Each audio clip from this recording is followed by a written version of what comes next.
Welcome to Easy Drift Sleep. Tonight we are taking you to your ancient Easter Island journey.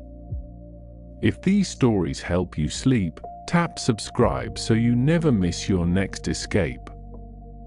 Find a comfortable position, let the weight of your day go, and allow this story to carry you somewhere beautiful. The night did not fall over the ocean so much as it rose from the depths, a great indigo tide that swallowed the sharp horizon and left the world suspended between the fathomless water and the burning vault of heaven. Aranui stood at the high steering platform of the double-hulled voyaging canoe, his bare feet gripping the damp, salt-crusted teak of the deck with the ancient, instinctive balance of a man who had forgotten what it was like to stand on unmoving earth. The timber beneath him groaned, a deep, organic sigh that harmonized with the ceaseless percussion of the long-period Pacific swells rolling in from the south. Those monumental waves, born in the frozen silences of the Antarctic rim thousands of miles away, marched across the globe in slow, majestic processions before shattering their immense strength against the hidden, razor-sharp black basalt cliffs of an isolated world. The salt-laden sea breeze swept across the open water, carrying the cold breath of the open ocean and whispering through the dark folds of woven kapa cloth draped over Aranui's broad shoulders. He did not shiver. His gaze was fixed upward, locked into the glittering geometry of the southern sky, where the Milky Way stretched like a river of crushed white pearls across the blackness. To any other eyes, the constellations were merely bright points of fire scattered across the dark. To Aranui, they were a familiar map of ancestral pathways, a grand and glittering ceiling that guided the lost and weary through the vast, indifferent emptiness of the watery waste. Weeks, or perhaps moons, had dissolved into an endless repetition of starry nights and blinding, copper-hued dawns. They had left behind the green, familiar lagoons of their ancestral home, driven by the quiet, unshakable prophecy of Hotu Matue, the Ariki Mau whose vision of a permanent sanctuary had pierced the veil of the unknown. Down in the sheltered well between the twin hulls, sheltered from the stinging spray, Queen Vakaya sat with her legs tucked beneath her woven mat, her fingers gently brushing the rough, protective surface of a wrapped bundle containing precious shoots of paper mulberry and sweet potato. Her face, illuminated by the faint, rhythmic phosphorescence of churning sea foam, bore the quiet gravity of a royal lineage tasked with carrying an entire civilization across the edge of the world. She was not afraid of the water, for the sea was merely another ancestor, unpredictable and fierce, yet capable of carrying life to new shores. But she felt the immense weight of the silence, that heavy, pressing isolation that came from sailing day after day through a desert of water where no birds flew and no floating leaves whispered of nearby land.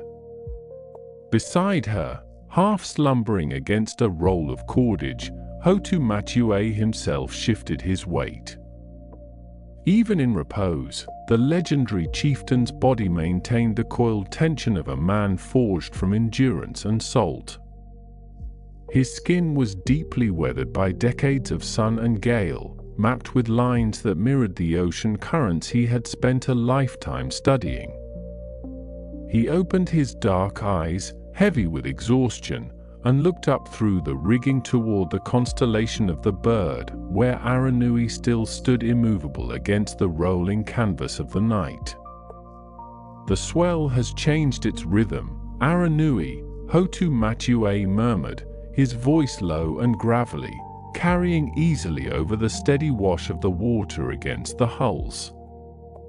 "It no longer strikes us from the shoulder. It rises from beneath." Aranui did not turn his head immediately. His eyes remained fixed on a cluster of low-hanging stars near the western rim, where a faint, anomalous bank of clouds hovered like a bruised plum against the indigo.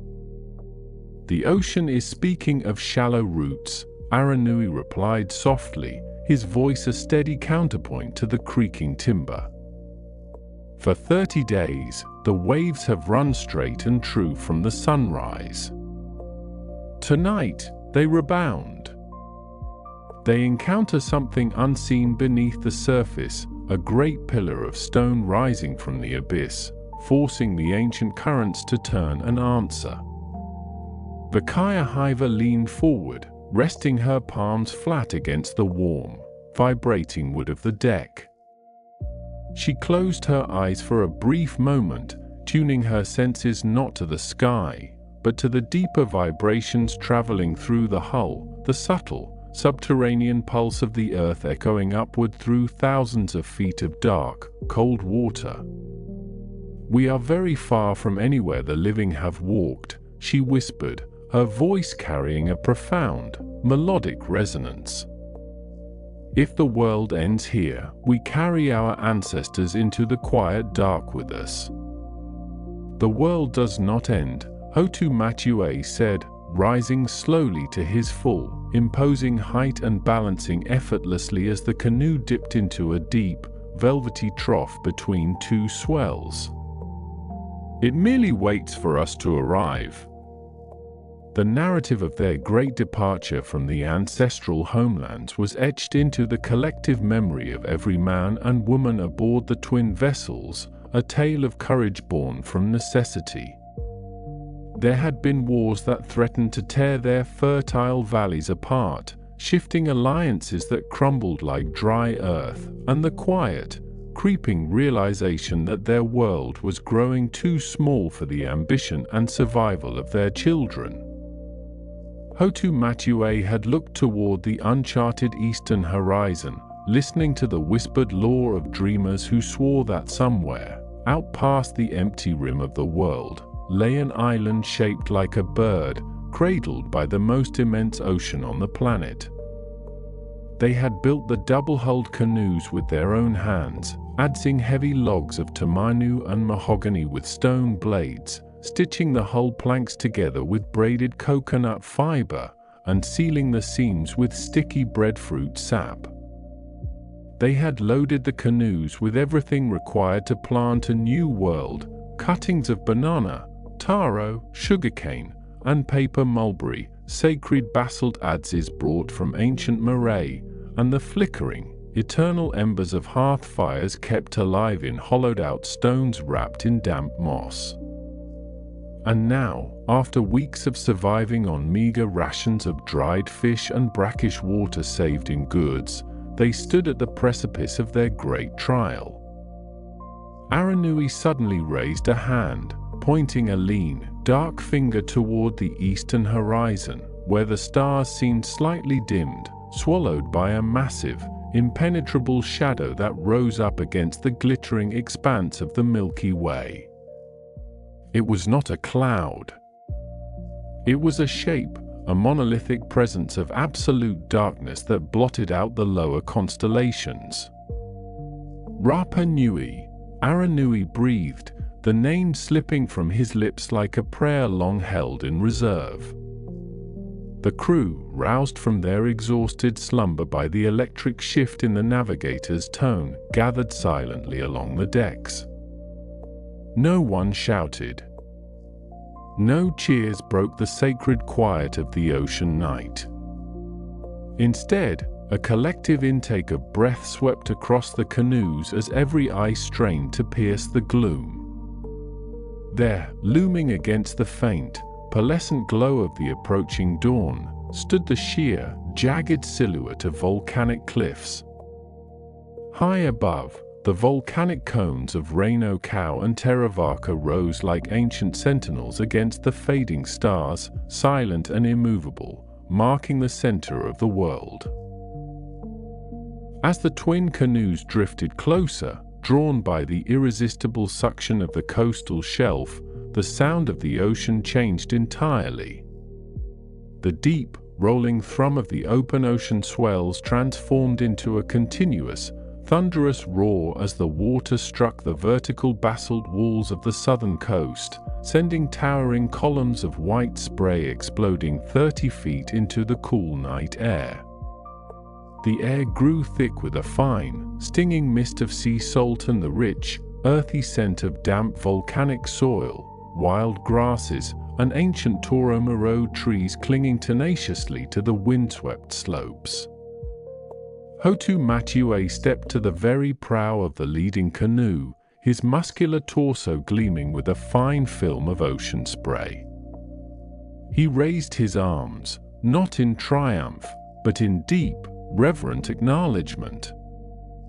Behind him, Vakaiahiva stood with her head held high, her fingers gently untying the woven cloth bundle to release the first precious shoots of green into the welcoming salt air.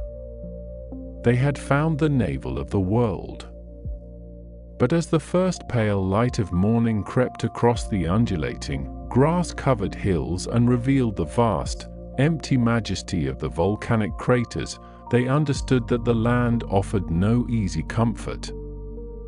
It was a place of stark, breathtaking isolation, surrounded by thousands of miles of empty water in every direction, an island kingdom cast adrift in the middle of the great blue eternity. Centuries later, or perhaps only a heartbeat in the long, timeless memory of the stone, the morning light over Rapa Nui burned through the low-hanging sea mists with a pale, golden clarity that revealed the true architecture of the island. The year was 1914, and the world far across the northern oceans was tearing itself apart in industrial fire and mechanized fury. But here, on the lonely shores of Easter Island, time moved only to the slow, heavy rhythm of the Pacific surf. The great voyaging canoes of Hotu Matue were long gone, replaced by the ghost stories of the wind and the immutable presence of the Moai, the towering, silent stone statues that stood along the coastlines, their heavy brows lowered toward the inland valleys, keeping an eternal, watchful vigil over the empty horizon. Inside the quiet, sunken amphitheater of Reino Raraku, the great volcanic crater where the islanders had carved their monumental stone history, the atmosphere was thick with the scent of damp earth, crushed fern, and sun-warmed yellow-brown volcanic tuff. The crater was a secret world unto itself, sheltered from the relentless ocean winds that whipped the outer slopes. A quiet, reed-fringed lake occupied the center of the basin, its glassy surface reflecting the jagged stone walls and the gray bellies of drifting clouds.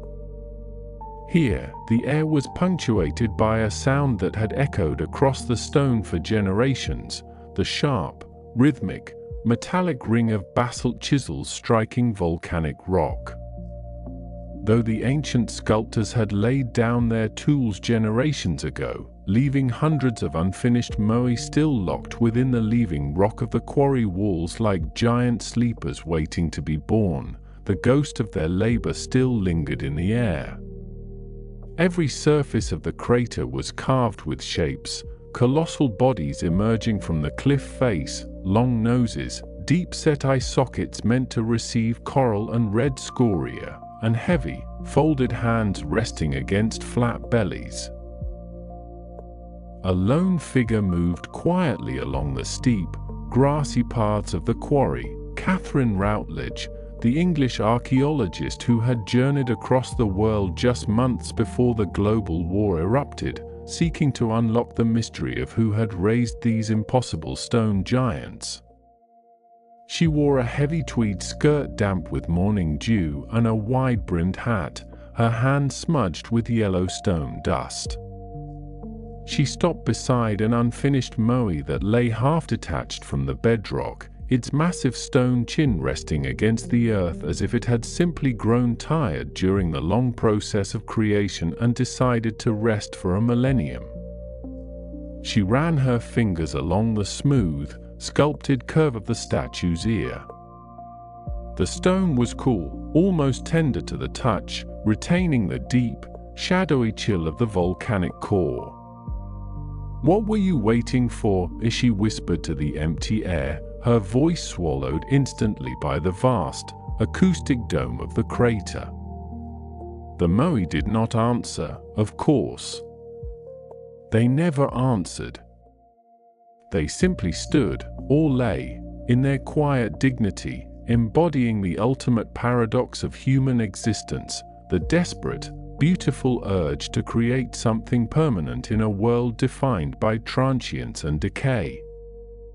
The men who had carved these statues knew that their own flesh was fragile, that their lives were as brief and fleeting as the sea foam that dissolved against the cliffs of Anarkana. So they spoke to the future through stone.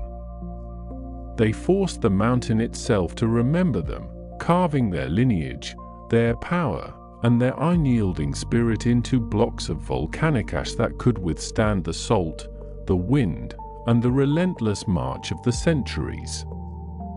Outside the shelter of the crater, the wind picked up, sweeping across the rolling, undulating plains of native grass that rippled like a golden sea beneath the shifting cloudscapes.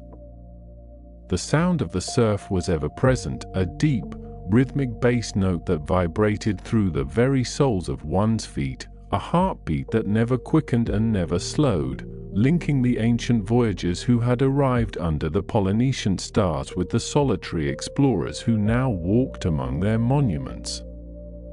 Catherine climbed the rim of the crater and looked out toward the Southern Ocean. From this high vantage point, the horizon was a seamless, unbroken circle of brilliant blue, meeting the immense dome of the sky without a single interruption of land or sail. The sheer isolation of the place was staggering. To stand here was to stand on the edge of consciousness itself, where the noise of human history faded into the vast, indifferent symphony of wind and water. Below her, along the stone platform of a Hutongariki, a row of 15 giant Moai stood shoulder to shoulder against the glittering sea, their backs turned to the crashing waves, their blind stone eyes gazing fixedly toward the peaceful green slopes of the island interior. They stood as they had stood for hundreds of winters, enduring the salt spray, the driving rain, and the slow, quiet passage of the stars overhead.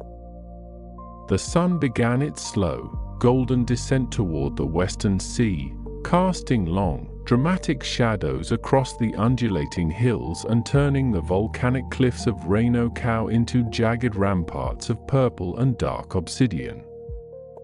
The air cooled rapidly, the warm breath of the afternoon yielding to the crisp, crystalline chill of the southern night. Far out on the darkening water, a lone shearwater seabird dipped its wings close to the crest of a rolling swell, skimming the white foam before vanishing into the gathering dusk. The ocean continued its eternal breathing, in and out, crashing and receding against the ancient basalt, singing the same ancient song that Hotu Matue and Vakaya Hiva had heard from the deck of their voyaging canoe centuries ago. The stars began to emerge one by one in the vast, darkening sky, first the bright, steady beacon of the Southern Cross, then the glittering silver river of the Milky Way, wheeling slowly across the universe as it had since the beginning of time. The island settled into its nocturnal peace, wrapped in the stillness of the stone, the music of the waves, and the eternal, protective watch of the stars. The night sky above Matakiti Rangi stretched like an immense, dark velvet canopy, sewn thick with constellations that had guided the double-hulled voyaging canoes across thousands of leagues of empty, breathing ocean. Long before the first pale bruised light of dawn began to bleed along the eastern horizon, Aranui the navigator stood motionless upon the prow of the lead vessel, his bare feet gripping the rough, salt-encrusted timber of the deck. His eyes, accustomed to the subtle shifts of phosphorescence on the water and the rising angles of the Southern Cross, remained fixed on the invisible boundary where the dark sea met the darker sky. For weeks, the horizon had offered nothing but the endless, mocking repetition of circular water, testing the very limits of human endurance and faith. But now, the air carried a different weight. It was thicker, fragrant with the damp, earthy scent of ancient volcanic soil, decaying vegetation, and the unmistakable mineral tang of warm basalt touched by sea spray. Behind him, upon the elevated platform of the central deck house, Hotu Matue wrapped a heavy mantle of woven kapa cloth tightly around his broad shoulders. The legendary king felt the familiar, dull ache in his joints, a souvenir of endless weeks spent squatting against the relentless roll of the Pacific swells, yet his mind was preternaturally clear, alive with the vibrant pulse of anticipation. Beside him, Queen Vakaiahiva gazed quietly into the gloom, her fingers lightly touching a woven basket containing the precious shoots of paper mulberry and taro roots they had carried across the watery wastes. They had left behind the lush green valleys of their ancestral homelands, sailing toward a whisper in the wind, guided only by the flight paths of migratory seabirds and the deep, ancestral knowing that pulsed within their blood. As the first grey light filtered across the expanse of the Pacific, the monolithic silhouette of Rapa Nui materialized out of the mists like a sleeping titan rising from the deep. The island appeared first as a jagged shadow against the brightening dawn, framed by the towering, perfect cone of Mauna Teravaka to the north and the steep, abrupt slopes of Poika to the east. Long-period Pacific swells, carrying the immense kinetic energy of thousands of miles of open ocean, rolled forward with a rhythmic, thunderous grace, crashing against the razor-sharp black basalt cliffs that ringed the coast. The sound was a deep, resonant bass note that vibrated through the hulls of the canoes and settled deep into the marrow of the travelers' bones, a wild, percussion-heavy welcome to a land of absolute isolation. Aranui pointed a weathered finger toward a crescent of pale, shell-flecked sand nestled between two jagged lava promontories on the northern coast. Anakina, the hidden haven. Even from a distance, the sea surface changed color over the shallow reefs, shifting from an ink-dark indigo to a brilliant, translucent turquoise that seemed to glow from within. The wind held steady from the southeast. Aranui called back, his voice hoarse from salt and silence, carrying easily over the hiss of the foam. The channel is clear of hidden reef teeth. We bring the canoes home. Hotu Matue nodded slowly, his gaze sweeping across the rolling green hills that rose gently behind the beach, covered in waving fields of native grass and the gnarled, twisting branches of ancient Toro Miro trees. Here was the sanctuary they had dreamed of during the long, starless nights of terror when the waves threatened to swallow their world whole. Here was the place where their lineage would take root, grow, and cast its shadow across history. The double-hulled canoe surged forward on the crest of a massive, friendly roller, lifting high into the crisp morning air before sliding smoothly across the foaming breakers and gliding onto the sloping white sands of Anakina. The moment the timber keels grated against the pebbles and sand, a collective exhalation rose from the exhausted voyagers. Some fell instantly to their knees, pressing their palms and foreheads directly into the cool, damp earth, weeping tears of pure gratitude as they tasted the solid, unmoving ground beneath them. Vakaiahiva stepped off the deck with measured, regal grace, her feet sinking slightly into the soft sand. She looked up at the vast, open sky, unfettered by the dense canopies of the islands they had left behind, and felt a profound, shimmering connection to the ancestors who had watched over their passage. She reached into her basket, pulled out a small handful of fertile soil mixed with sacred red clay, and scattered it upon the beach, offering a silent prayer of thanksgiving to the elemental spirits of this newly found world. The days following the landfall were marked by a fierce, harmonious burst of labor and creation. The community, though small and weary from the sea, moved with the synchronized efficiency of a single organism. Temporary shelters of bent saplings and thatched grass rose quickly along the tree line, blending into the landscape as if they had always belonged there. Fresh water was discovered bubbling up from a spring near the base of the hill, crystal clear and cool, quenching a thirst that had haunted the travelers for days. Hotu Matue walked the perimeter of their new domain with long, purposeful strides, his eyes assessing the contours of the land. He understood that survival here would demand more than mere endurance. It required permanence, a visible anchor that would bind their spirits to the soil and declare to the vast, indifferent ocean that humanity had arrived and claimed this place. He gathered the master carvers and stone shapers around a communal fire as the sun dipped below the horizon, painting the western sky in strokes of bruised purple, amber, and deep crimson. "We are alone here," Hotu Matue told them, his voice carrying the deep resonance of authority and vision. "There is nothing between us and the edges of the world but water and wind.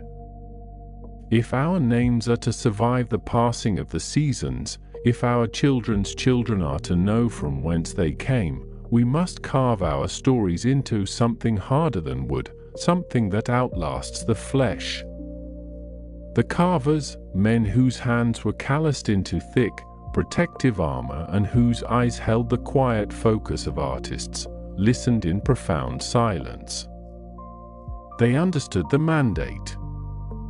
In the silent, cavernous interior of the Reino Raraku volcanic crater, where the hillsides were rich with soft, yellow-brown volcanic tuff, the great work began.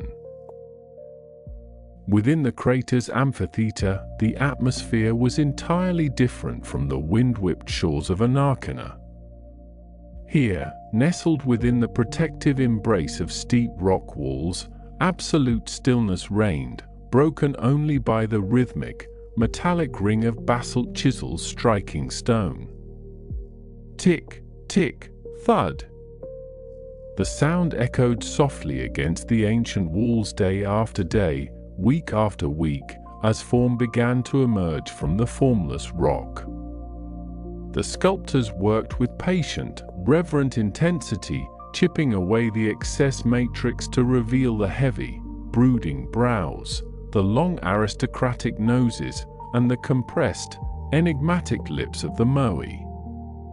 Bakaya spent much of her time tending the newly established gardens behind the settlement, utilizing her deep knowledge of medicinal plants and agricultural techniques to coax life from the volcanic soil. She walked among the rows of sweet potatoes and taro shoots, observing how the microclimate of the island, shaped by the constant caress of the salt-laden sea breeze, demanded resilience and adaptation. She sang traditional chants as she worked, her melodic voice blending with the rustle of the grass, teaching the younger women the names of the stars that governed the planting seasons and the secret properties of leaves that could heal wound or soothe a fever. Through it all, the natural world maintained its soothing, eternal rhythm. The long-period Pacific swells continued to crash against the basalt cliffs, a steady, pulsing heartbeat that regulated the life of the island. At night, the constellations wheeled across the sky with breathtaking clarity, watched over by Aranui, who sat nightly upon a high rocky outcrop, charting the movements of the heavens and ensuring that the memory of the ocean pathways remained alive in the minds of the rising generation. The island was a place of stark contrasts, the fierce, crashing power of the ocean against the profound, contemplative silence of the interior stone, the fragility of human life caught in the vastness of the Pacific against the monumental permanence of the statues rising from the earth. Yet in this balance, Hotu Matua and his people found a deep, restorative peace. They had crossed the threshold of uncertainty. They had turned landfall into legacy, anchoring their existence between the roaring surf and the eternal stars, secure in the knowledge that their story was now woven inextricably into the very fabric of the earth. The silence inside the ancient crater of Reino Raraku possessed a weight entirely its own, untouched by the relentless percussion of the distant Pacific surf striking the black basalt cliffs far below. Here, sheltered within the sloping green amphitheater where the very bones of the island were born from fire and time, the air smelled of damp earth, crushed fern fronds, and the mineral sharpness of sun-baked volcanic tuff. It was a sanctuary of stillness, a place where the boundary between the living and the departed grew thin enough to touch. High upon the grassy inner terraces, Master Sculptor Tupa stood before the sheer, golden-brown wall of the quarry face, his bare feet firmly planted in the volcanic soil. The morning sun had not yet crested the jagged rim of the crater, leaving the lower tiers in a cool, silver-grey shadow that made the monumental stone look almost translucent. Tupa was a man forged by the same relentless elements that shaped his homeland, his skin deeply bronzed by salt and wind, his shoulders broad and corded with muscle from decades of relentless labor, and his hands bearing the permanent, pale calluses of a master craftsman. For days, his mind had turned over the vision shared by the elders and the sacred commands of the Ariki Mau, Hotu Matua. They had crossed thousands of miles of trackless ocean, surviving the terrifying abyss of the open sea, only to find themselves upon this isolated triangle of land swept by endless winds.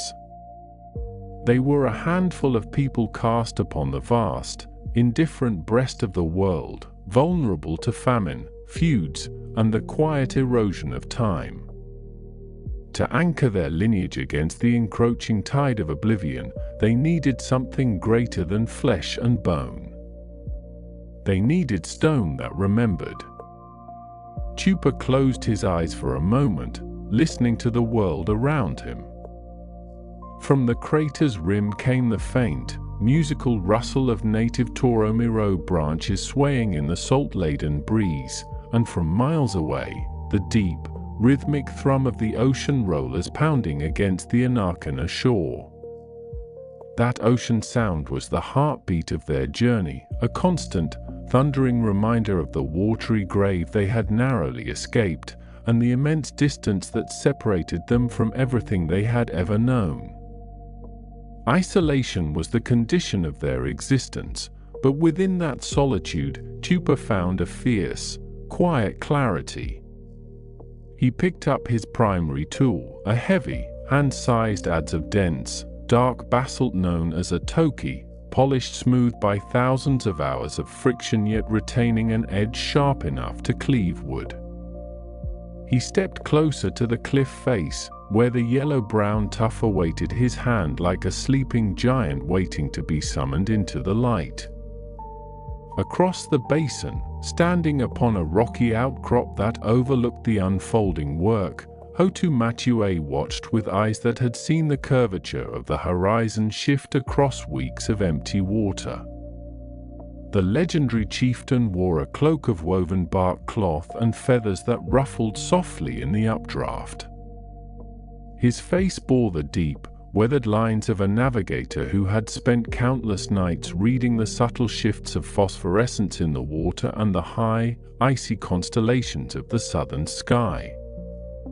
Hotu Matue understood the profound gamble they had taken when they turned their double-hulled canoes toward the unknown east. They had traded the familiar archipelagos of their ancestors for a lonely sentinel in the middle of nowhere. Yet as he looked down at Tupa raising his stone chisel against the quarry wall, the king felt a profound surge of reassurance. The voyage across the ocean had tested their bodies to the breaking point, but this new journey, the carving of their ancestral memory into the very body of Rapa Nui, would test their spirit's endurance across the ages.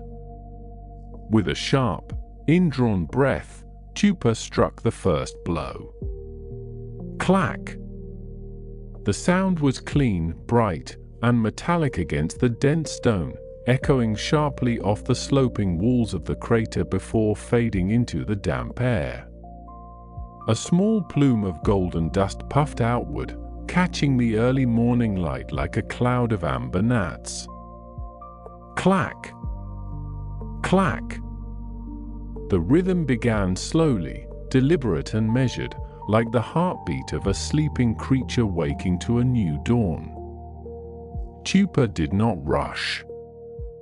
A master sculptor knew that volcanic tuff, while softer than basalt, possessed its own hidden faults and stubborn grain.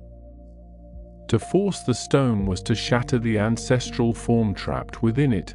One had to listen to the rock, to follow its natural fractures as a navigator followed the swells of the sea. With every stroke of the toki, a thin layer of stone scaled away, revealing the smooth, pale yellow interior that had remained hidden beneath the weathered crust for millennia. Tupa's eyes narrowed in intense concentration, his breath moving in a slow, steady tide that matched the cadence of his labor. He was not merely chipping away debris, he was unearthing an identity. Below him, a small group of younger apprentices had gathered, sitting quietly on the damp grass with their own basalt chisels resting across their knees.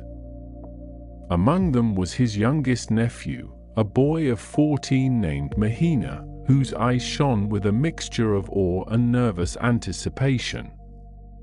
Mahina had watched the canoes land on the white sands of Anakana months ago, his young limbs trembling with exhaustion from the final, grueling days at sea. Now, watching his uncle's muscles flex beneath a sheen of sweat, the boy began to understand that the survival of their people did not end with stepping ashore. Survival required creation. It required a monument so massive and permanent that no storm, no passing year, and no forgetting could ever sweep it away. Tupa paused, lowering his toki for a moment to wipe the fine golden dust from his forehead with the back of his wrist. He turned his head slightly, catching sight of Hotu Matue standing high above on the ridge. The king gave a slow, approving nod, a silent gesture of absolute trust. In that shared glance between the chieftain and the carver, the entire weight of their civilization seemed to hang in balance. They were defying the vast emptiness of the Pacific not with weapons or walls, but with art, with lineage, and with the stubborn assertion that their ancestors mattered, that their stories deserved to echo long after their bones had turned to dust. Turning back to the stone, Tupa placed the point of his chisel at the upper curve where the brow of the figure would soon emerge. The sun was climbing higher now, spilling golden light down into the green bowl of Reino Raraku, warming the damp earth and waking the sweet, earthy scent of ancient ferns. The ocean continued its distant, rhythmic roar against the cliffs, a timeless lullaby keeping watch over the birth of the statues. With a steady hand and a heart fully attuned to the pulse of the island, Tupa raised his tool once more, and the second movement of the ancient awakening began.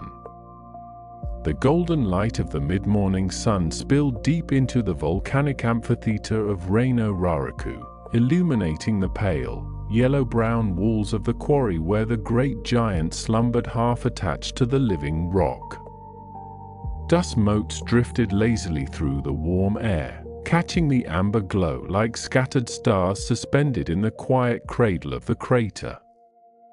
High above, the rim of the volcano traced a sharp, dark curve against an expanse of unbroken Pacific blue, shutting out the rest of the world and leaving this sacred workshop in a profound, isolated stillness. Master sculptor Tupa lowered his heavy stone chisel, the sharp ring of impact fading into the soft rustle of tall grasses shivering in the sea breeze. His shoulders, broad and corded with muscle, rose and fell in a slow, measured rhythm that matched the distant, heavy thud of the ocean swells against the distant basalt cliffs. Across the sloping ledge of the quarry wall, dozens of other carvers paused in unison, their breath catching in the warm air as they looked toward the eastern ridge. A shadow fell softly over the rim of the crater, followed by the rustle of woven kiko cloaks brushing against the resilient stalks of native ferns. Vakaya, the royal queen and custodian of the ancient chants, descended the steep, terraced path into the quarry.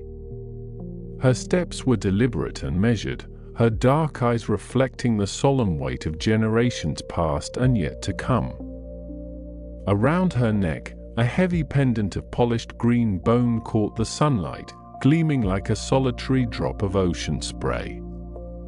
She walked past the unfinished torso of a giant still bound to the cliffside by a narrow ridge of stone, her slender fingers brushing lightly against the cool, porous surface of the volcanic tuff. The stone was damp from the morning mist, holding the chill of the earth beneath the warming sun. "The ocean breathes deeply today," Tupa, Vakaya said, her voice low and resonant, carrying easily through the quiet air of the quarry. The swells roll in from the far edges of the sky, carrying whispers from the ancient homelands. The people gather on the platform at a Hutongariki. They wait for the giants to rise.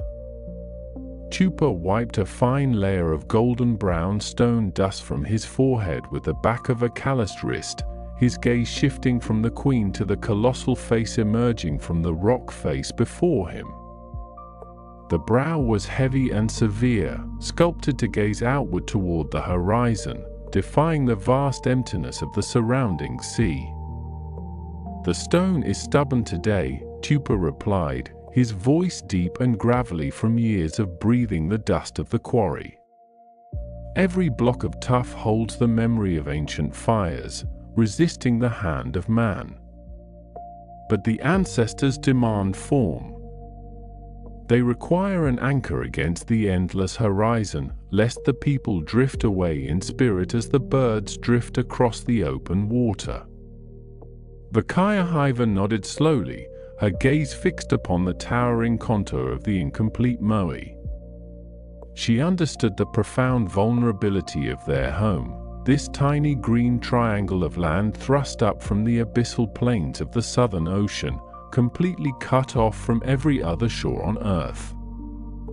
Without the towering stone guardians to watch over the fertile planting grounds and the sacred ancestral lines, the people would be adrift on a boundless sea of uncertainty.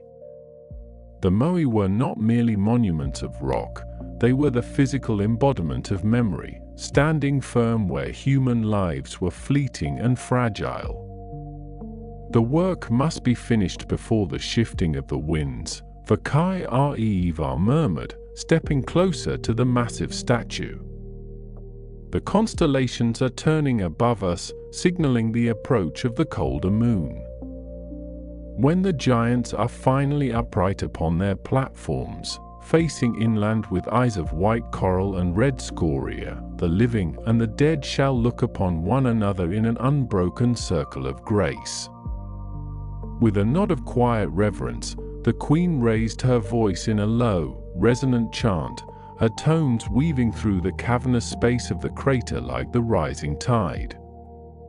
It was a song of creation and endurance, invoking the ancient voyagers who had crossed the trackless deep to find this remote sanctuary at the navel of the world. The carvers listened, their weary muscles finding new strength in the cadence of her words, and one by one, they lifted their tools. The silence of the quarry was broken once more, not by harsh labor, but by a synchronized symphony of creation. The rhythmic tap of stone against stone echoed off the ancient volcanic walls, blending with the distant, steady roar of the Pacific surf and the whisper of the salt-laden breeze sweeping down from the crater rim. Hour after hour, under the watchful gaze of the Queen and the unwavering focus of the master sculptor, the final ridge of stone connecting the giant to the mountain was gently chipped away. As the sun began its long descent toward the western horizon, painting the sky in washes of lavender, amber, and deep indigo, the massive statue trembled slightly on its temporary cradle of earth. With a low, grinding sigh that vibrated through the very soles of their feet, the giant settled into its final, freestanding posture within the quarry, fully born from the heart of the mountain. Tupa stood back, lowering his chisel for the last time that day, knowing that his hands had shaped something destined to outlast empires, generations, and the shifting tides of time itself. Night fell swiftly over Rapa Nui, draping the volcanic hills and the craggy coastline in a velvet blanket of darkness pricked by millions of brilliant, unpolluted stars.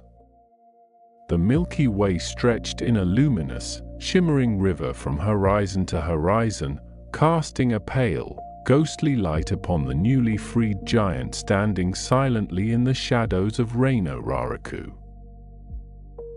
Down by the shore, where the relentless Pacific swells crashed against the dark basalt cliffs in a deep, hypnotic rhythm, the foaming white water glowed faintly under the starlight. Vakai Eva stood upon the stone platform of a Hutongariki, her cloak billowing gently in the cool midnight breeze. Beside her, rows of towering moai stood with their backs to the crashing sea, their solemn faces turned inland toward the sleeping valleys where the community rested in safety. There was no sound of haste, no tremor of anxiety in the quiet darkness, only the eternal dialogue between the stone giants and the sweeping, star-studded sky. The island breathed in and out with the motion of the ocean, cradled in the immense, harmonious peace of the ancient world, where time moved only with the turning of the constellations and the timeless murmur of the sea. The night air carried the faint, mineral scent of sun-warmed stone cooling rapidly beneath the vast expanse of the southern stars.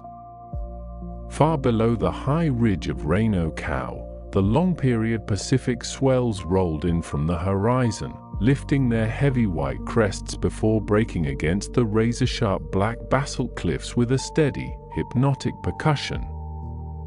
That ancient rhythm governed the pulse of the island, a slow and majestic heartbeat that reached deep into the volcanic valleys and echoed softly against the silent faces of the moai.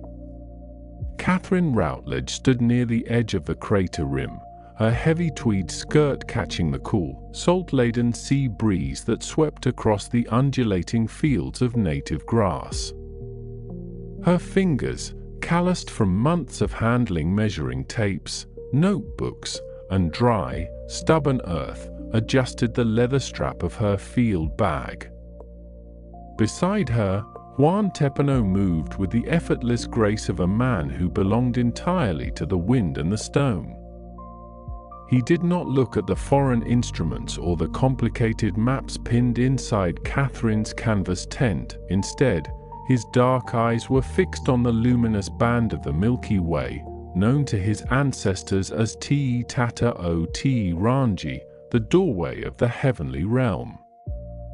The expedition had traveled across immense oceans, leaving behind the soot-choked cities of Europe and the rigid debates of the academic societies, only to find themselves upon the most isolated inhabited scrap of land on the globe. Yet here, surrounded by thousands of miles of empty, dark water, the profound loneliness of the place dissolved into something deeply grounding. They were not merely cataloguing dead ruins, they were walking inside a living memory. "The wind comes from the direction of Hiva tonight," Juan said softly, his voice blending effortlessly with the distant roar of the surf. He spoke in a mixture of Spanish and the flowing vowels of Rapa Nui, a language that Catherine had grown to understand through the cadence of daily work rather than rigid grammar. "It brings the chill of the open deep. The old ones used to say that when the air is this clear, the spirits of the voyagers are leaning down from the stars to see if the stone faces are still looking toward their homes." Catherine nodded, her breath forming a brief, silvery mist in the chill air before being whisked away by the gale. She looked toward the slopes of Reino Raraku, where the great mother quarry lay shrouded in deep indigo shadows. Even in the dark, the silhouette of the unfinished giants possessed an undeniable presence, as though they were merely resting before the next great effort of the chisel. "They have been watching these valleys for centuries, Juan," Catherine murmured, her pencil pausing over an empty page in her leather-bound journal. "Through every shift in climate, every trial of the people who walked these paths, the stone has remained steadfast. Sometimes I wonder if we are translating their history or if the island is simply allowing us to listen for a little while." Juan smiled, a faint, knowing curve of his lips in the starlight. He reached down and touched a smooth, weathered fragment of obsidian resting on the turf, its glassy surface catching a glint of starlight. "The stone does not belong to the past, Senora. It is the present. Every name we write down, every valley we map, every story of the Ariki that we rescue from silence, it is all part of the breath that keeps the island alive. The mana of the ancestors never left these statues. It is carried in the wind that moves through the grass and in the memory of the people who still walk these hills." They turned away from the crater edge and began the gentle descent toward the campsite nestled near the ancient ceremonial village of Orongo. The path wound between low mounds of stone and grassy hollows where the ghosts of ancient stone houses, the toit, and the low-slung subterranean dwellings, whispered of a time when the entire community gathered to celebrate the arrival of the migratory birds and the sacred egg of the Manatara. Every step was accompanied by the symphony of the sea, a deep and rolling bass note that resonated through the soles of their boots. The camp itself was a quiet haven against the immense scale of the landscape. A single hurricane lamp cast a warm, golden glow against the white canvas of the main tent, illuminating a scatter of maps, botanical specimens pressed between sheets of blotting paper, and cups of cooling tea. The canvas fluttered rhythmically with the breeze, a comforting, domestic sound that contrasted sharply with the wild, untamed majesty of the cliffs outside. Catherine stepped inside, shedding her heavy woolen shawl and sinking onto a folding camp chair with a quiet sigh of physical exhaustion. Her muscles ached from the long hours spent clambering over fallen ahu platforms and measuring the immense girth of fallen monoliths, but her mind remained wonderfully clear.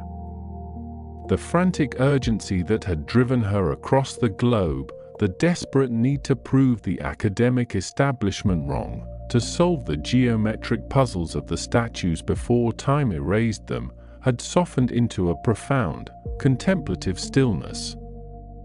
Outside, She heard the soft crunch of gravel as Juan walked past the tent flap, checking the tether ropes against the rising night wind.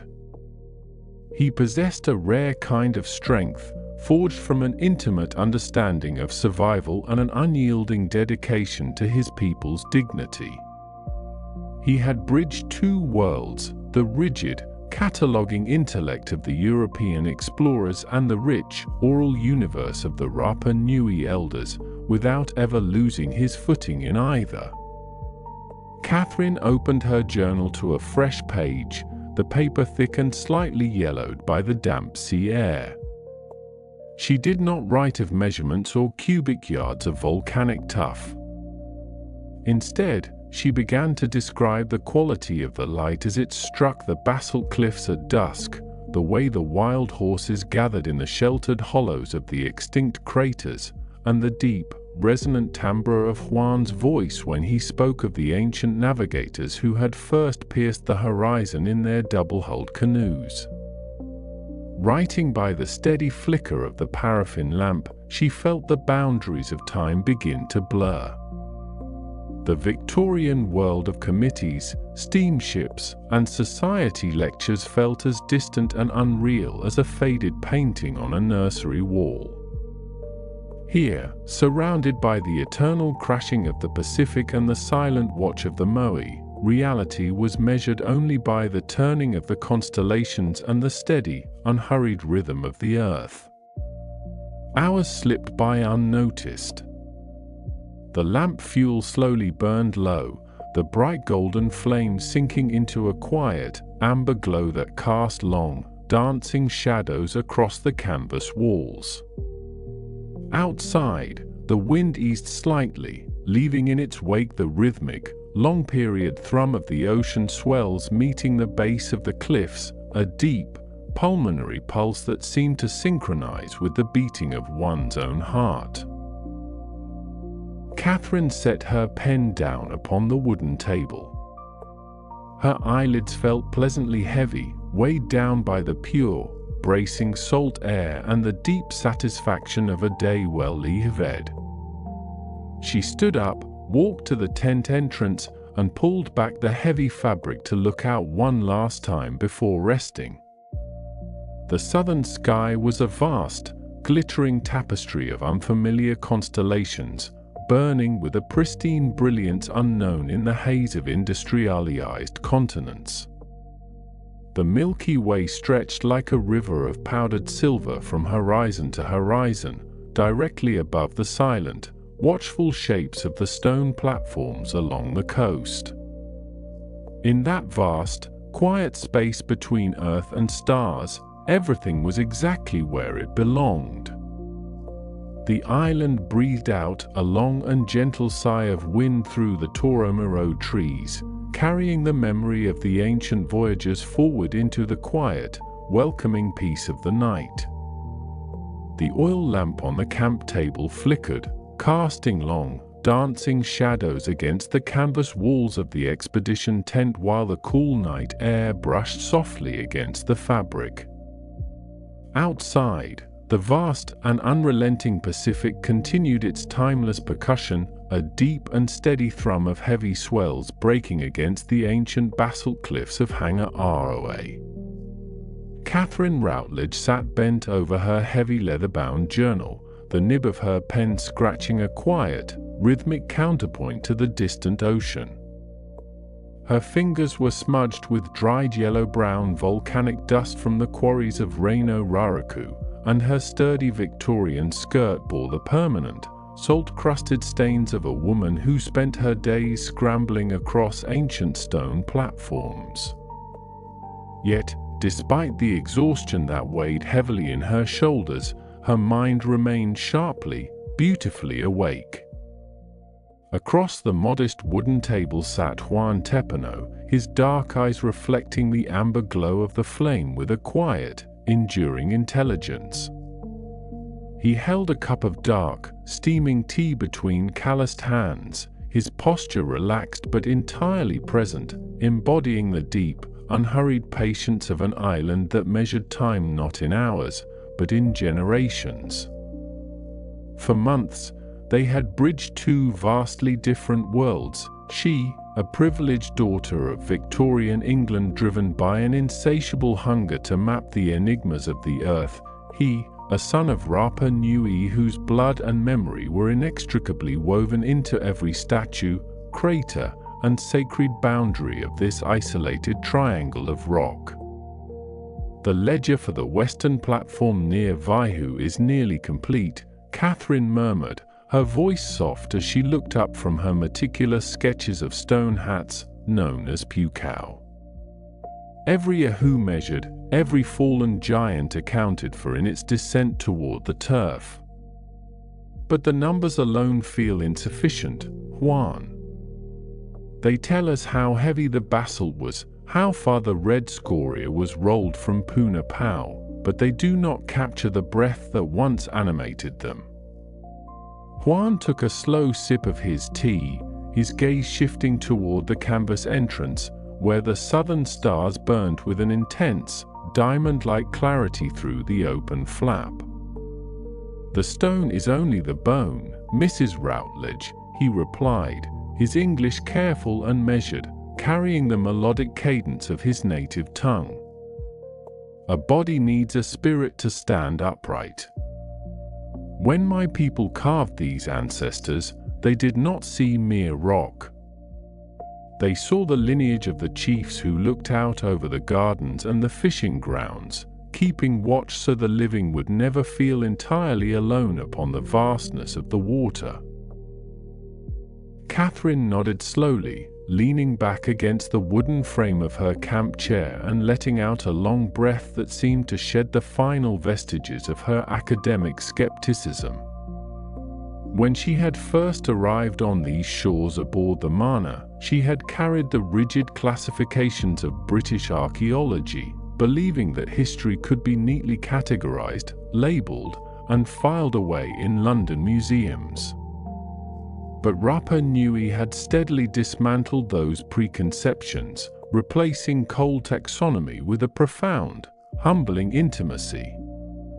Here, at the absolute edge of the inhabited world, isolation was not an emptiness to be feared, but a crucible in which human art and memory had been forged into something permanent.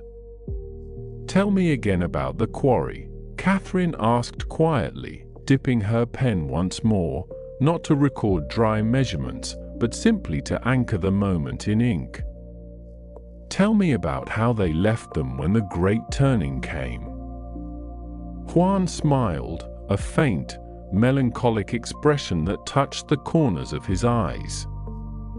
"There is no mystery of sudden vanishing, as the passing sailors like to guess," he said, his voice dropping into an even softer register that blended seamlessly with the distant roar of the surf. "The ancestors were laid down slowly, when the hearts of the people changed and the old ways could no longer be fed.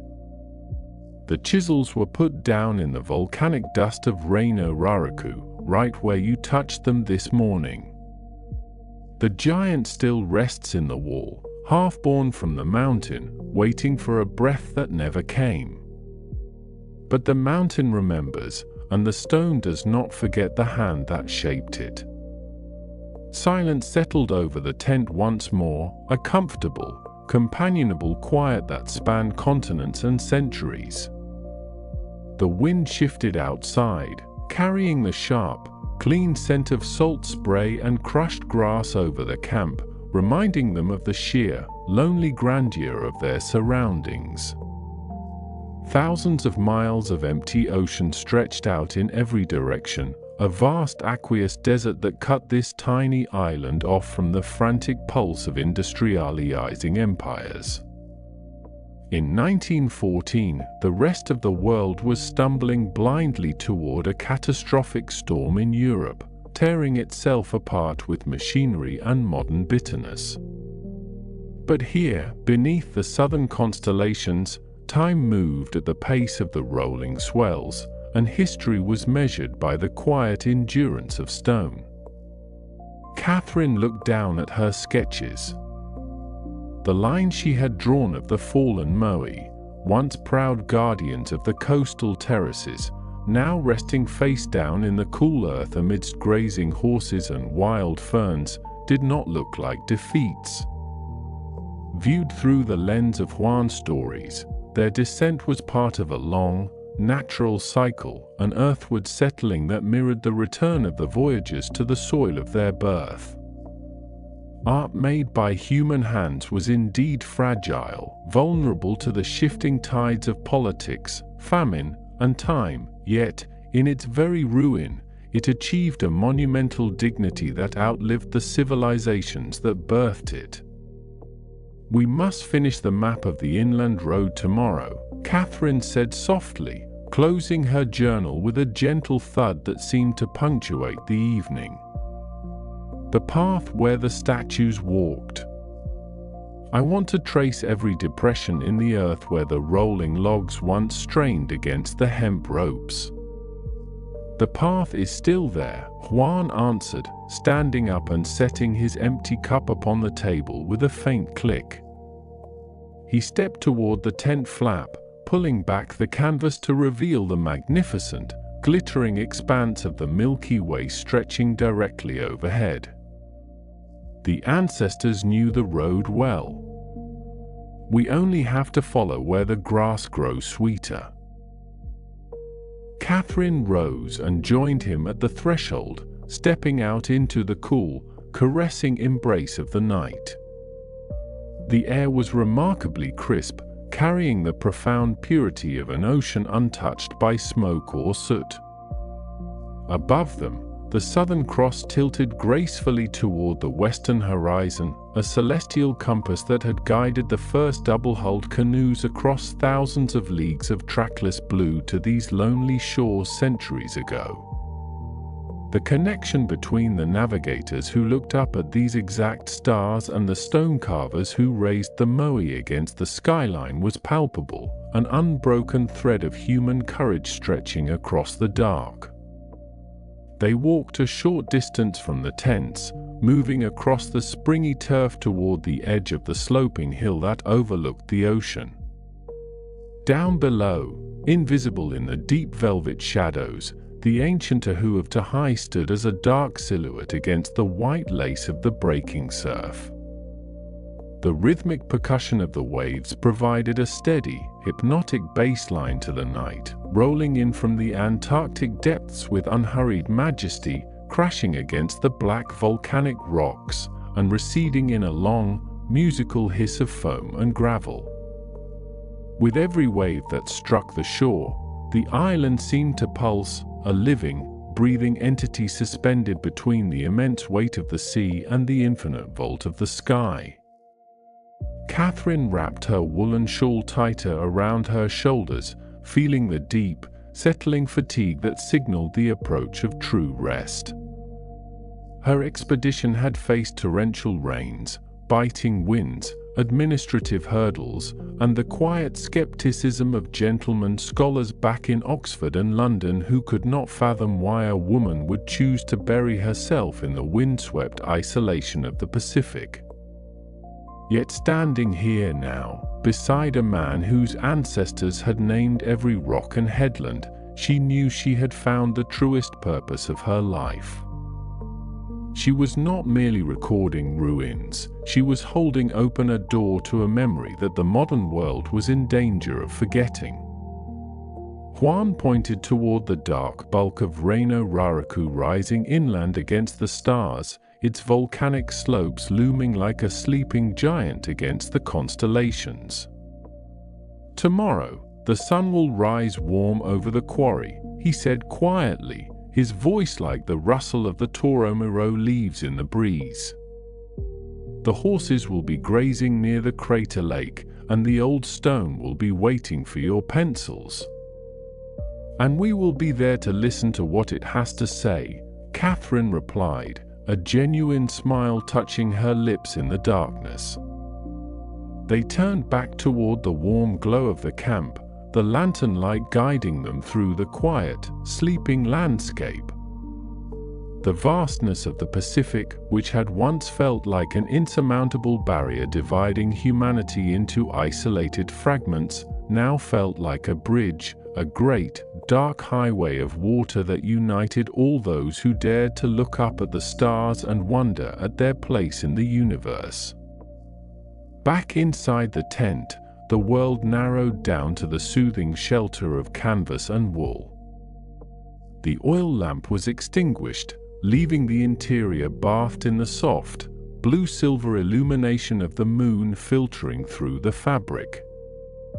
Catherine lay down upon her cot, the steady, rhythmic roar of the distant surf washing over her senses like a lullaby composed of ancient tides and timeless stone. Outside, the wind whispered through the waving fields of native grass, a gentle, unending song carrying the spirit of Rapa Nui forward through the quiet hours, wrapping the sleeping island in an envelope of profound, restorative peace.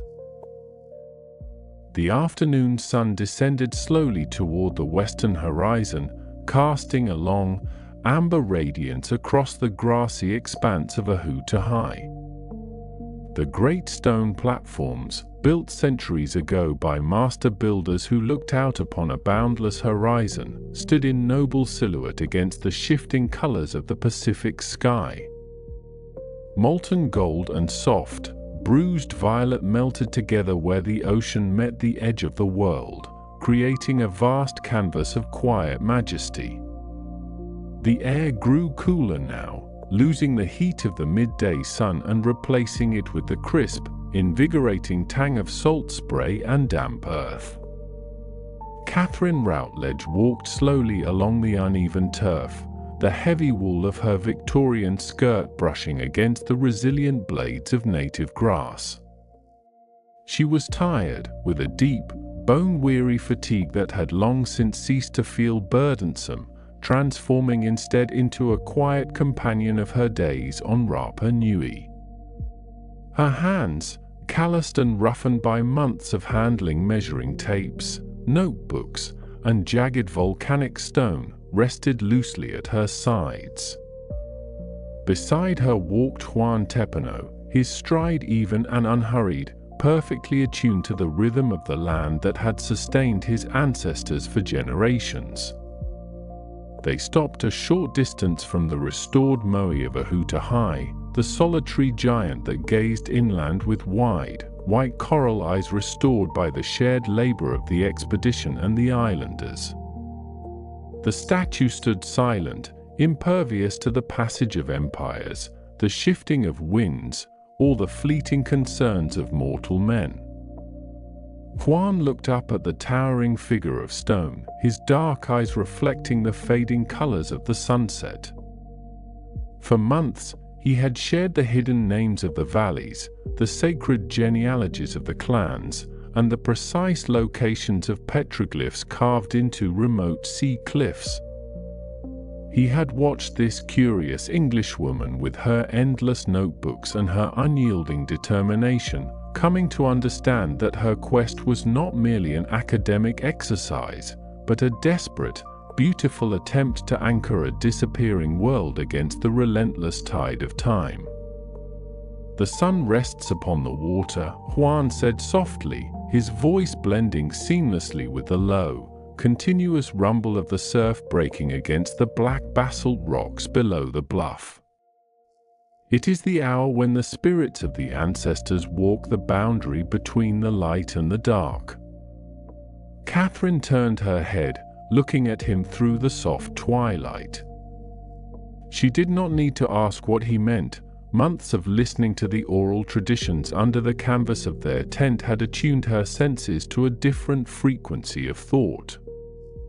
She saw the landscape not simply as a collection of geological formations and archaeological ruins, but as a living parchment written upon by human joy, struggle, and remembrance. "Do you think they are at peace, Juan?" Catherine asked, her voice barely louder than the whisper of the sea breeze through the grass. "These stones, these people who raised them so far from the rest of the earth." Juan smiled, a gentle, weathered expression that crinkled the corners of his eyes. The stone remembers everything, Mistress Routledge. The hands that shaped it, the sweat that fell upon the quarry floor, the songs sung as the last rope was pulled. A man's life is as brief as the foam upon the wave, but what is built with love and reverence endures. The sea takes back the shore, the wind wears down the cliff, but the thought remains. They stood together in silence as the last rim of the solar disk slipped beneath the western horizon, plunging the ocean into a deep, indigo twilight. The transition from day to night on Rapa Nui was never abrupt. It was a slow, majestic deepening of tone, as if the sky were drawing a heavy, velvet curtain across the stage of the Pacific. Farther down the coast, near the rocky shelf where the waves met the land with concussive force, the white spray caught the fading remnants of light, turning into fleeting clouds of luminous mist before dissolving back into the dark water. The sound was an ancient heartbeat, steady and unyielding, vibrating through the soles of their boots and echoing the deep, resonant chambers of the human chest. It was a rhythm that had pulsed against these shores long before the first double-hulled canoe pierced the horizon, and it would continue long after the expedition had packed their trunks and sailed away. Turning away from the Yahoo, they began the gentle walk back toward the campsite, where the white walls of the tents glowed faintly under the emerging canopy of stars. The Southern Cross was beginning to tilt upward in the southern sky, accompanied by the great celestial river of the Milky Way, which spilled across the heavens with a clarity and brilliance unknown in the smoke-hazed skies of industrial Europe. Here, far from the artificial illumination of cities and the clamor of the Great War raging across the continents, the universe revealed itself in its original, terrifying, and breathtaking vastness. Inside the main mess tent, a single oil lamp cast a warm, golden pool of light across a wooden table cluttered with ink bottles, charcoal sketches, and leather-bound journals. The air inside smelled of old paper, burning paraffin, and the faint, comforting aroma of dried tea leaves.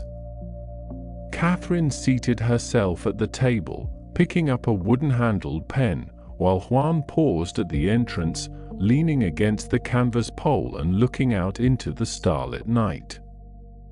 Catherine opened her journal to a fresh page.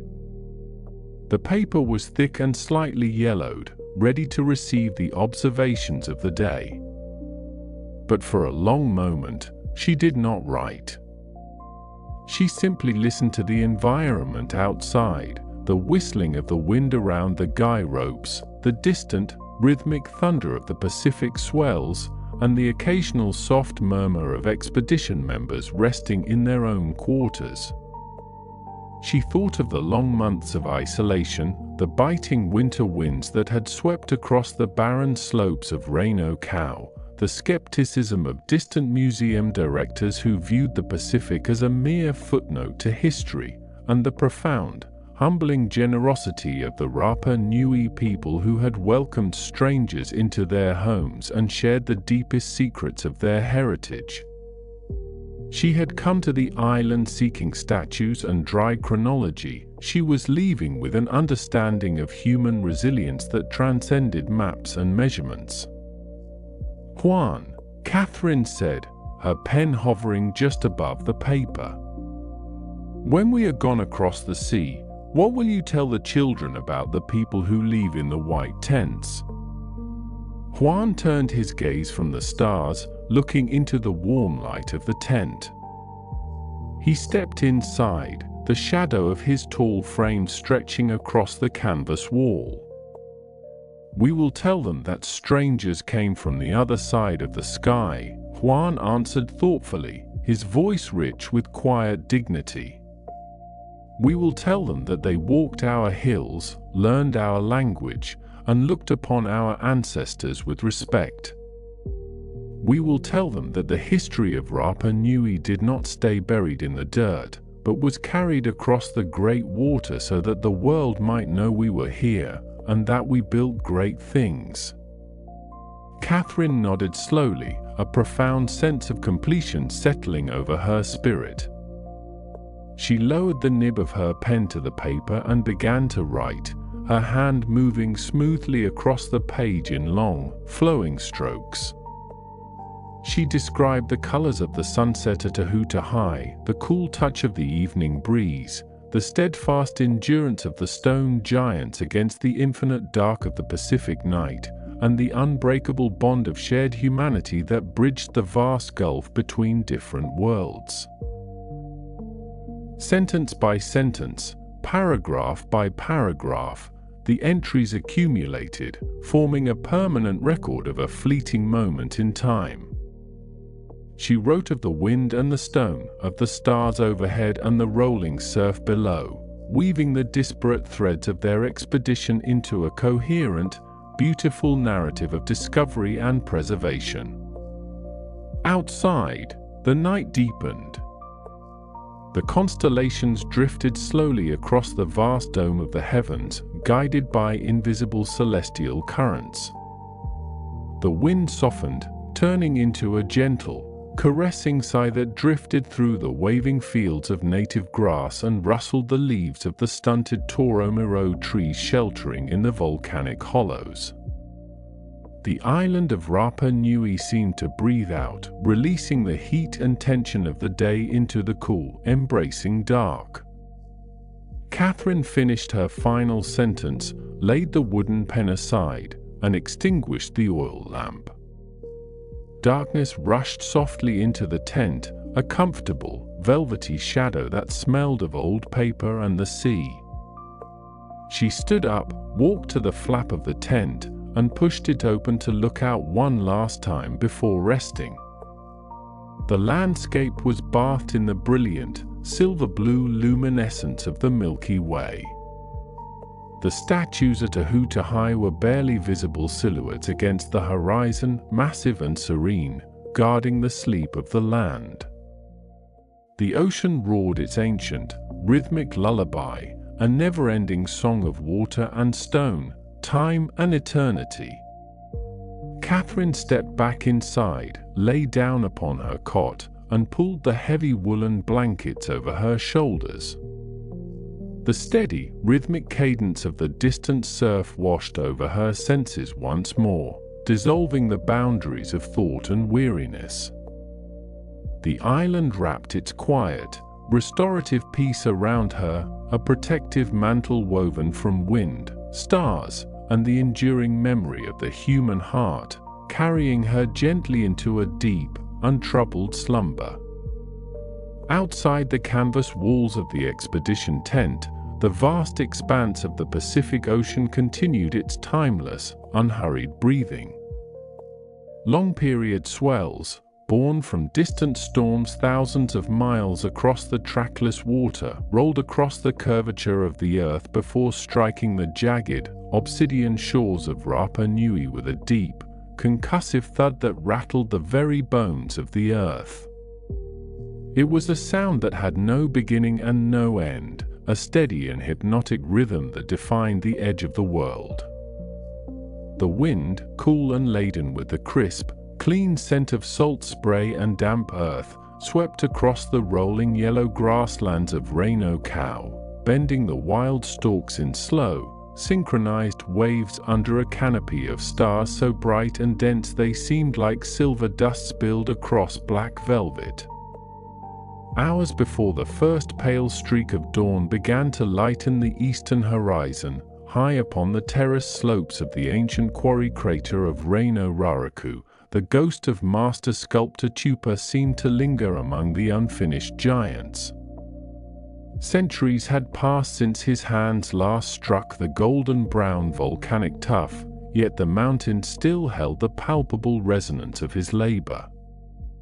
Tupa had lived in a time when the island was a vibrant nexus of Polynesian voyaging, a tiny green speck lost in an ocean of unimaginable magnitude. to combat the terrifying isolation of their geographic reality, a reality where nothing existed for thousands of leagues in any direction save water and sky. Tupa and his fellow carvers had forged a profound connection through stone. They reached back across the generations to pull their ancestors into the present, giving physical form to memory, authority, and lineage. In Liev, Tupa had possessed shoulders broad as a canoe thwart and hands scarred and hardened by the abrasive grit of volcanic rock.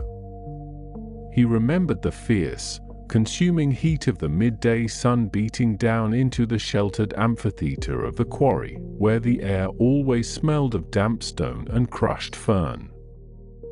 He remembered the rhythmic, metallic ring of basalt toki chisels striking the cliffside, a chorus of dozens of sculptors working in unison, their breath matching the cadence of their blows. They were driven by an urgent, burning realization that human life was fleeting as the sea foam, fragile as the blossoms of the Toromoro tree, while the earth was ancient and enduring. Art was their answer to the void. By carving the giant moai, they anchored themselves to the cosmos, creating guardians that would stand watch long after their names had drifted away on the trade winds.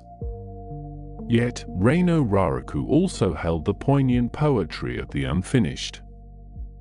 Scattered across the green slopes like sleeping titans caught mid-dream, hundreds of moai remained tethered to the bedrock from which they were born. Some were nearly complete, resting at precarious angles with their massive backs still attached to the matrix of the mountain, awaiting the perilous journey down to the coastal hues. Others were mere outlines sketched into the stone, rough noses and heavy brows emerging faintly from the grain. Tupa had known the heavy, bittersweet weight of these unfinished giants. Sometimes, the stone revealed a hidden flaw, a fracture running deep within the heart of the tuff that shattered weeks of meticulous chipping in a single, heart-rending instant.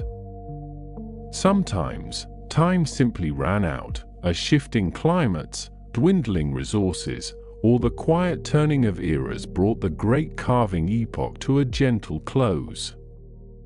Far below the silent crater, the modern world and the ancient world existed in a fragile, beautiful suspension. Catherine Routledge slept deeply within her canvas shelter, her tired mind finally untethered from the dizzying puzzles of genealogies, carved birdmen, and fallen statues. In her dreams, the lines of history blurred into something seamless and profound. She was no longer a lone Englishwoman charting a forgotten culture at the edge of the globe. She was part of the unbroken human current that stretched from the first intrepid Polynesian navigators who surfed their double-hulled canoes onto Anakana Beach to the silent stone guardian standing watch over the darkening bays.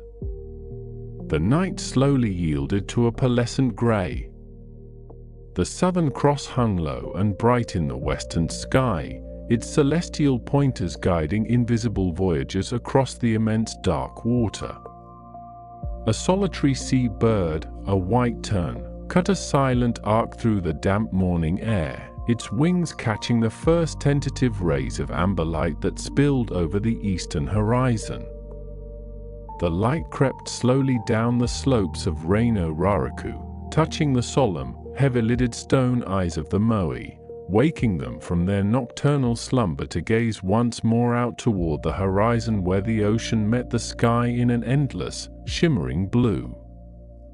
The surf crashed against the basalt cliffs with a steady, restorative roar, sending up plumes of white spray that caught the morning light like diamond dust. This was the heartbeat of Rapa Nui, a sound that washed over the silent statues, the grassy plains, and the sleeping tents alike, erasing all sense of urgency, all anxiety, and all sorrow. The island rested in a profound, timeless peace, cradled by the vast and gentle sea, holding its secrets close beneath the vast and ancient stars.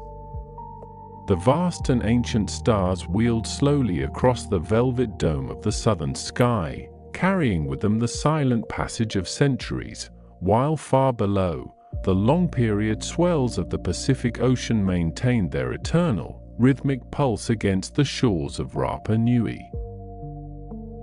High upon the slopes of Reino Raraku, the great stone quarry lay in profound and untroubled repose, its terraced walls an unfinished giant softened by the silvery illumination of the waning moonlight. The metallic ring of the basalt chisels had long since faded into the deep archives of time, replaced entirely by the whisper of the cool, salt-laden sea breeze as it drifted up from the coast and swept gently through the waving fields of native grass. There was no haste here, nor any lingering echo of the burdens that mortals carried across the vast expanses of the ocean. There was only the immense, quiet dignity of stone meeting sky, and the steady, lung-filling rhythm of the tide. Down at the water's edge, the black basalt cliffs absorbed the impact of the turquoise rollers with a deep, muffled resonance that vibrated upward through the earth itself, comforting and immovable. Each wave crested in a long line of white foam before spending its final energy upon the ancient stones, retreating outward with a soft, sliding hiss of pebbles and wet sand that invited every waking thought to recede just as easily into the dark, welcoming horizon. The immense isolation of the island, this tiny green speck lost in the blue immensity of the South Pacific, no longer felt like a barrier or an exile, but rather like a sanctuary of absolute peace, a place where the noise of the wider world could simply not reach. Across the rolling green slopes of Teravaka, the shadows lengthened and softened, stretching out toward the horizon where the ocean met the heavens in a seamless, indigo embrace. The wild horses that roamed the volcanic hills had settled into clusters among the hollows of the ancient craters, their heads lowered as they rested peacefully in the lee of the warm earth, breathing in unison with the gentle wind. Every contour of the landscape seemed to exhale a long, quiet sigh, as if the land itself were settling into the deepest layer of night, abandoning all struggle, all motion, and all need for explanation. Standing sentinel upon their stone platforms, the Moai gazed outward toward the vastness with an expression of serene, inward-looking contemplation, their broad brow ridges casting deep shadows over eyes that had witnessed the turning of ages. They held the memory of the early Polynesian navigators who had braved the trackless water paths beneath these very constellations, guided only by the flight of birds and the swell of the deep sea. Those bold voyagers had found their home at the end of the earth, anchoring their lineage to the rock and the wind, leaving behind a testament of art and endurance that defied the fragility of human breath. Yet tonight, that monumental legacy felt light as a falling feather, dissolved into the warm, scented air and the cradle of the night. The canvas tents of the archaeological camp, pitched near the sheltered curves of Anarkina, fluttered softly in the dying breeze, their canvas walls catching the pale, pearlescent glow of the stars. Inside, the world contracted to the gentle rise and fall of breath, the soft rustle of woolen blankets, and the absolute quiet of minds that had finally set down the heavy ledgers of discovery, measurement, and time. There was nothing left to record, nothing left to uncover, and nothing left to prove beneath the vast, indifferent beauty of the southern constellations. The Southern Cross tilted slowly toward the west, its bright pointer stars guiding the imagination downward into a state of profound and dreamless stillness. A lone sea bird drifted silently upon an updraft high above the cliffs, its wings motionless as it glided effortlessly between the dark earth and the infinite expanse of the heavens, embodying the very essence of freedom and release. Below, the white spray of the surf rose and fell like a slow, measured respiration, drawing a curtain of soft mist across the base of the statues, blurring the line between the ancient past and the quiet present until time itself seemed to stand completely still. The salt on the wind tasted pure and clean, cleansing the palate of the day's concerns, leaving behind only a cool, refreshing stillness that settled deep into the marrow of the bones. The island drifted deeper into the night, wrapped in the comforting blanket of its own legendary solitude. The low, rumbling cadence of the distant breakers served as a lullaby sung by the oldest elements of the earth, a sound that demanded nothing, expected nothing, and offered everything in the form of untroubled rest. Every stone, every blade of grass, and every restless wave found its place within this grand architecture of quiet, subsiding gradually into a state of perfect, unyielding equilibrium. As the moonlight shifted across the moss-covered flank of an ancient quarry wall, the carved face of an unfinished giant seemed to smile with a gentle, timeless understanding, as if sharing a secret known only to those who have traveled far across the waters and finally come home to rest. The world grew smaller, warmer, and infinitely more still, contracting gently until there was nothing left in existence save for the steady rise and fall of the ocean, the cool touch of the midnight breeze, and the vast, peaceful embrace of the sleeping earth. The stillness of the small hours settled over Rapa Nui like a mantle of woven flax, cooling the dark volcanic earth and hushing the restless trade winds that usually swept across the open expanses of the Reino Raraku slopes. In the sheltered lee of a low stone windbreak, wrapped in heavy wool blankets that smelled faintly of salt and wood smoke, Catherine Routledge adjusted her spectacles in the faint, dying amber glow of a small peat fire, her fingers tracing the charcoal-smudged lines of her field notebook with a gentle, deliberate care. Beside her, half-shadowed by the flickering embers, Juan Tepano sat in absolute repose, his dark eyes fixed upon the distant, silver-tipped crests of the Pacific breakers as they rolled in from the fathomless horizon to crash against the basalt cliffs of Anarkina. Neither spoke, for the language between the English archaeologist and the Rapa Nui guide had long since transcended the clumsy boundaries of spoken vocabulary, finding a quiet, enduring harmony in the shared observation of the island's eternal rhythms. "The stars are very clear tonight, Juan," Catherine murmured softly, her pen pausing against the crisp white paper as she looked up toward the vast, glittering canopy of the Milky Way, which arched overhead like a river of crushed diamonds spilled across the velvet vault of the night.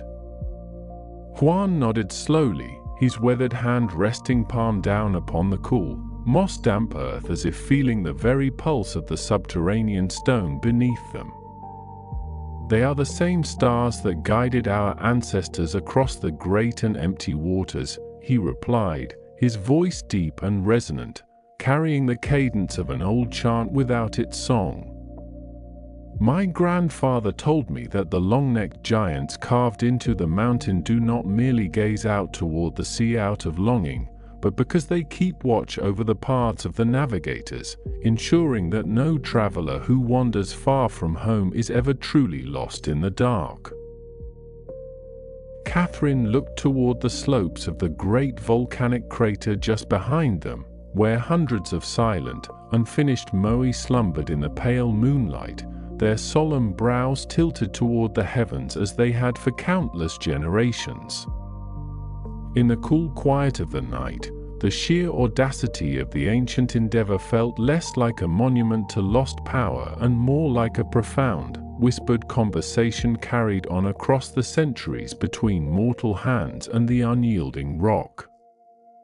She thought of the countless hours spent measuring platforms, clearing tangled thickets of wild grass, and listening to the rhythmic tapping of iron tools against stubborn earth, all of it an attempt to capture the fading echo of a civilization that had poured its entire soul into the art of remembrance.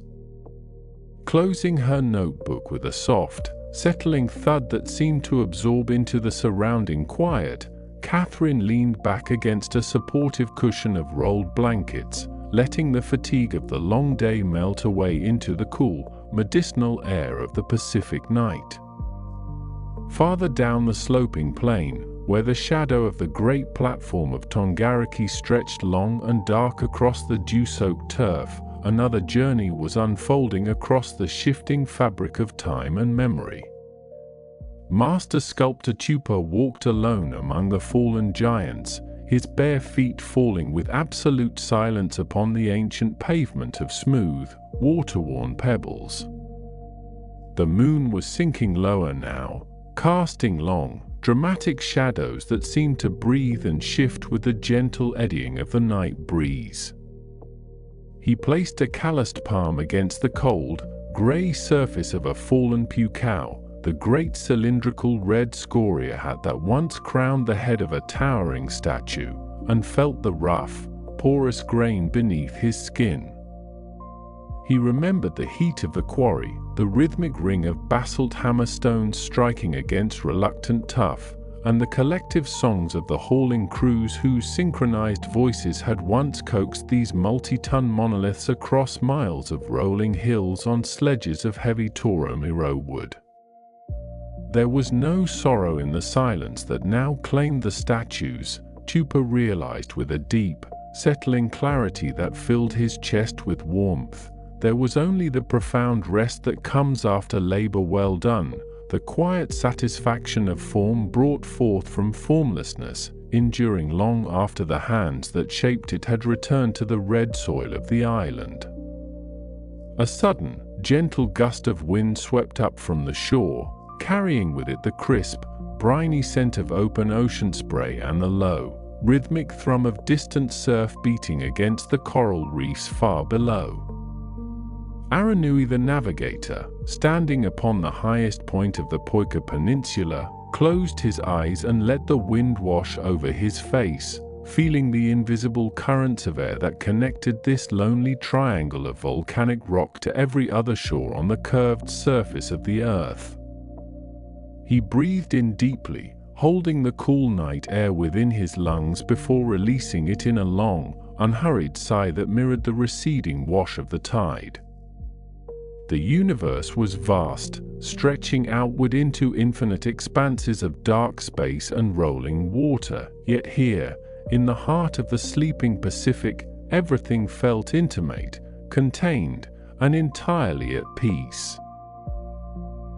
The fire between Catherine and Juan finally sputtered down to a single, glowing coal, casting a last, warm blush of red across the dark grass before fading gently into the uniform, silver-grey light of the approaching dawn.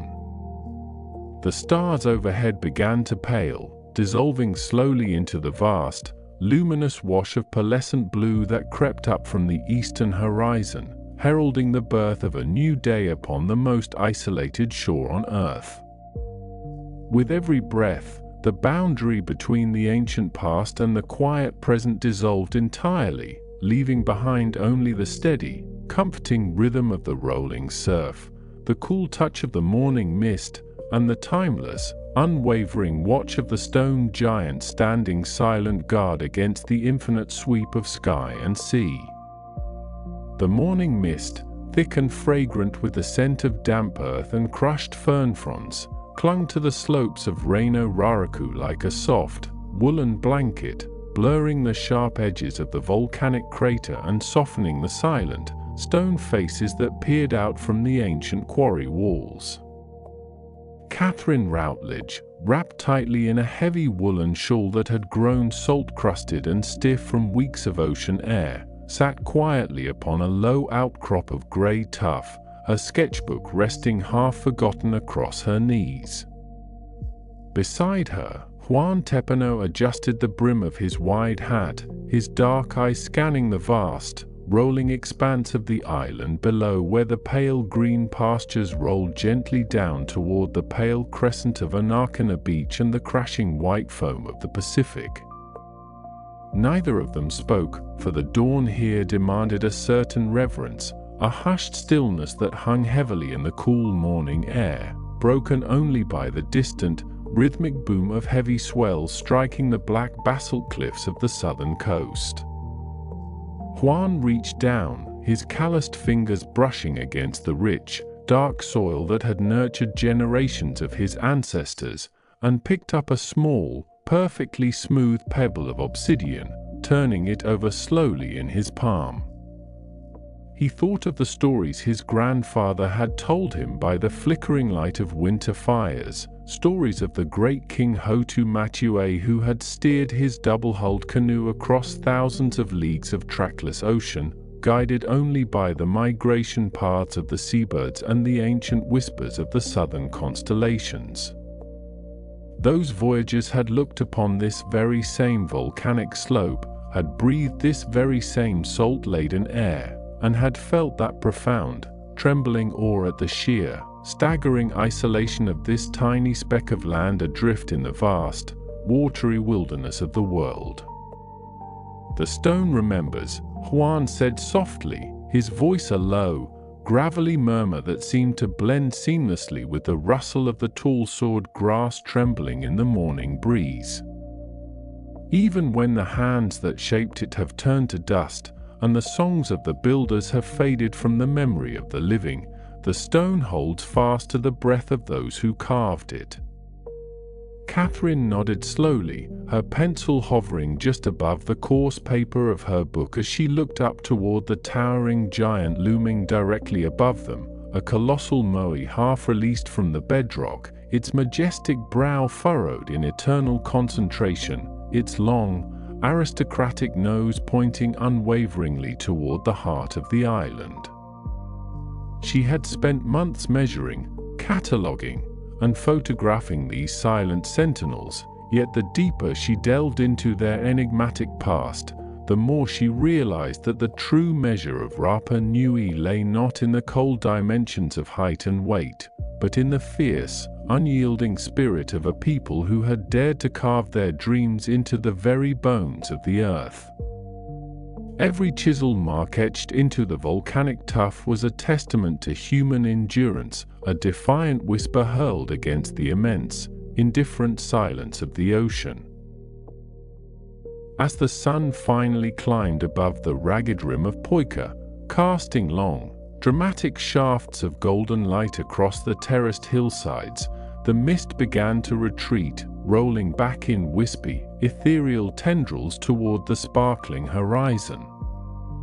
Standing up, Juan offered Catherine a steady hand, and together they began the long, winding descent from the quarry, following the ancient stone-paved road, the Anga Viari Moai, along which the great statues had once been miraculously walked to their coastal platforms. With every step they took upon the historic path, the landscape shifted and opened up, revealing the brilliant, sapphire expanse of La Perouse Bay to the north and the jagged, windswept promontories where the wild horses grazed undisturbed beneath the vast, towering architecture of the morning sky. The journey took them past the fallen giant of Te Pito Cura, the massive red Skora Pukau still resting beside the shattered body of Poro, the tallest statue ever successfully erected upon an ahu. Standing in the shadow of that fallen colossus, one could almost hear the phantom echoes of the thousands of men and women who had once strained at the thick hemp ropes, their voices rising in rhythmic chants to coordinate the monumental effort of raising a mountain of stone toward the heavens. It was a humbling reminder of the fragility of human ambition, yet there was no sorrow in the stillness here, only a profound, timeless peace that seemed to emanate directly from the ancient earth, soothing the restless mind and quieting the hurried pulse of the modern world. Further along the coast, where the turquoise shallows met the dazzling white sands of Anakana, The gentle trade winds carried the faint, sweet scent of burning sandalwood and roasting sweet potatoes from a distant camp, blending seamlessly with the briny tang of the sea. Aranui, walking the shoreline in his mind's eye across the centuries, felt the familiar, comforting pull of the ocean tides beneath his bare feet, remembering the exact constellation of Te Matariki, the Pleiades, as they had crested the eastern horizon on the night his people first sighted these welcoming shores.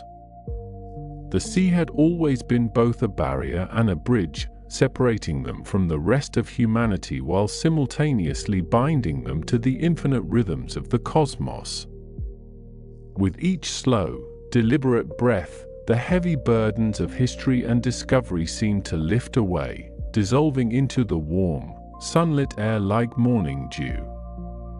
The endless expanse of the Pacific stretched out infinitely before them, a vast, shimmering mirror of tranquil blue reflecting the boundless serenity of the sky, cradling the ancient island in a timeless, eternal embrace of rest and quiet grace.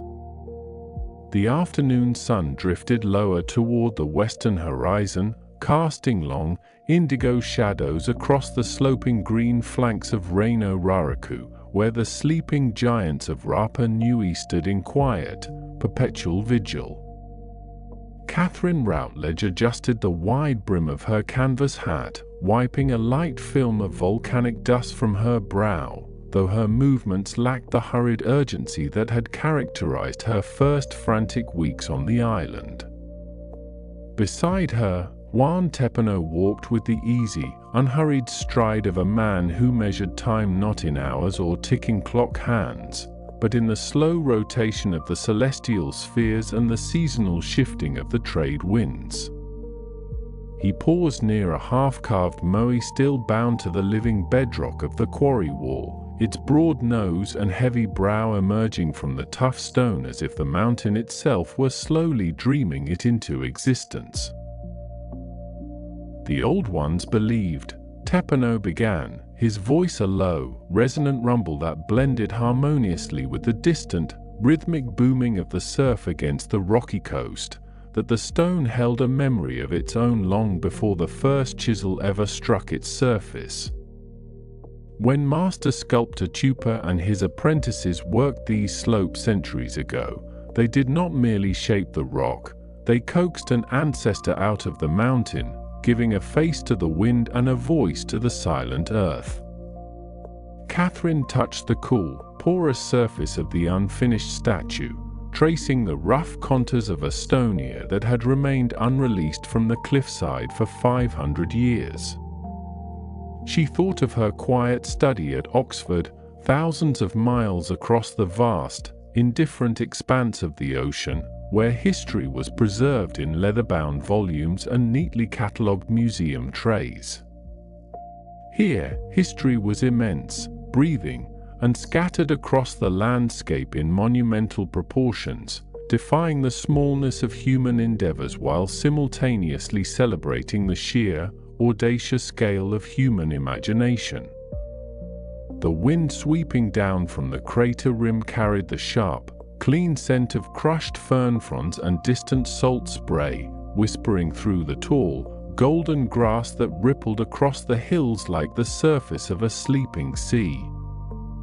As the golden light of late afternoon slowly yielded to the deep, bruised purples and burnt oranges of dusk, they began their descent from the quarry toward the sheltered curve of Anakana Beach. The path wound downward through rolling pastures where horses grazed in peaceful isolation, their dark silhouettes statuesque against the luminous backdrop of the Pacific. Every step felt like a passage through layers of time, moving away from the bustling domesticity of the modern expedition camp and toward the timeless, elemental sanctuary of the shore.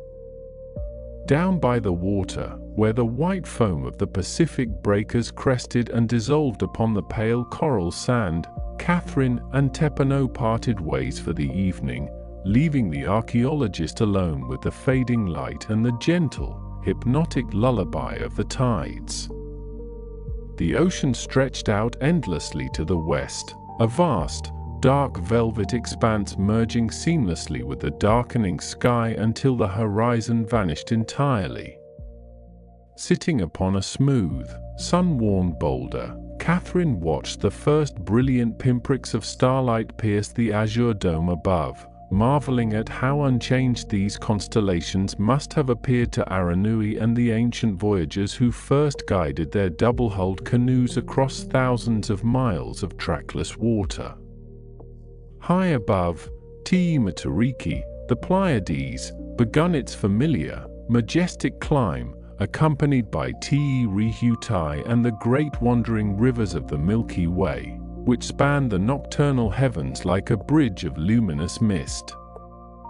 In the profound quiet that settled over the island as night deepened, the boundary between the living and the ancestral blurred until it was nearly imperceptible.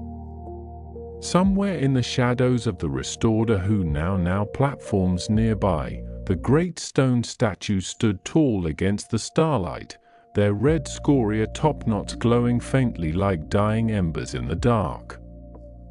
The steady, rhythmic breathing of the ocean continued its ancient cadence, in and out, rising and falling, cradling the volcanic isle in an infinite, unbroken peace that stretched outward across the silent, sleeping world. The damp chill of the nocturnal trade wind swept gently across the slopes of Reino Raraku, carrying with it the faint, mineral scent of ancient volcanic tuff and the distant, ceaseless percussion of the Pacific swell colliding with the jagged basalt cliffs of Anakana. In the sheltered lee of a half-carved giant still slumbering within the embrace of the quarry wall, Catherine Routledge pulled her heavy woolen shawl tighter against her shoulders, her breath forming a brief, delicate plume of mist in the starlight. Beside her, seated cross-legged upon a cushion of dry moss and volcanic ash, Juan Tepano adjusted the brim of his wide felt hat, his dark eyes reflecting the brilliant, untamed splendor of the southern constellations overhead. For several long and peaceful minutes, neither of them spoke, allowing the vast, cathedral-like silence of the island to wrap around them like a heavy, comforting quilt, broken only by the occasional rustle of wild grass dancing in the midnight breeze. "The stones remember everything," Juan murmured softly, his voice a low, resonant rumble that seemed to harmonize perfectly with the distant hum of the ocean tides far below. Every chisel stroke, every song sung by the carvers as the sun dipped beneath the horizon, every tear shed by those who mourned their chiefs, it is all held within the rock, waiting for someone quiet enough to listen. Catherine nodded slowly, her fingers tracing the rough, unfinished contours of the basalt spine beside her, feeling the cold, ancient reality of a civilization that had dared to carve its soul into the edge of the world. She thought of the months spent recording genealogies, mapping Ahu platforms, and listening to the oral histories passed down through generations like precious glowing embers in the dark. In this stillness, far removed from the clamor of the distant European war that raged across the continent she had left behind, time felt less like a linear march and more like an endless ocean surrounding this tiny, isolated speck of green and stone. Here, history was not merely something written in books or archived in museums, it was a living presence, breathing in the wind, watching from the silent, towering gazes of the Moai that stood sentinel along the coast. With a gentle, shared understanding, the two companions rose from the shadowed quarry and began their descent toward the lower slopes, their footsteps crunching softly upon the volcanic gravel. The path wound downward through the sleeping grasslands, where herds of wild horses stood like motionless silhouettes against the pale luminescence of the Milky Way, their dark manes rippling softly in the midnight draft. As they reached the coastal plain, the silver ribbon of the moon began its slow, majestic ascent above the horizon, casting a shimmering, ethereal path across the restless surface of the Pacific. Every wave that rolled inward and broke against the shore seemed to exhale a long, deep sigh of weariness, washing away the burdens of the waking day and leaving behind an immaculate, pristine quietude that settled deep within the bones. Farther along the crescent of the white sandy beach at Anakana, where the tall coconut palms whispered ancient secrets to the night sky, Master Sculptor Tupa sat alone upon a smooth boulder, his weathered hands resting quietly in his lap. In his mind, he was not a man of the 20th century, nor a visitor from a distant land, but part of an unbroken lineage of creators who had looked at the raw, unshaped earth and found a way to bridge the chasm between mortality and eternity. He remembered the teachings of his forebears, the sacred geometry of the platform builders, and the quiet reverence required when a heavy block of basalt was first awakened by the iron-hard adze. He looked up toward the imposing silhouettes of the restored statues standing proudly upon a now, their white coral eyes once again catching the pale starlight, gazing inland with an expression of serene, transcendent authority that defied the passage of centuries. The night deepened further, the temperature dipping just enough to invite a deeper surrender to rest, as the great celestial dome slowly rotated overhead like the turning of a celestial wheel.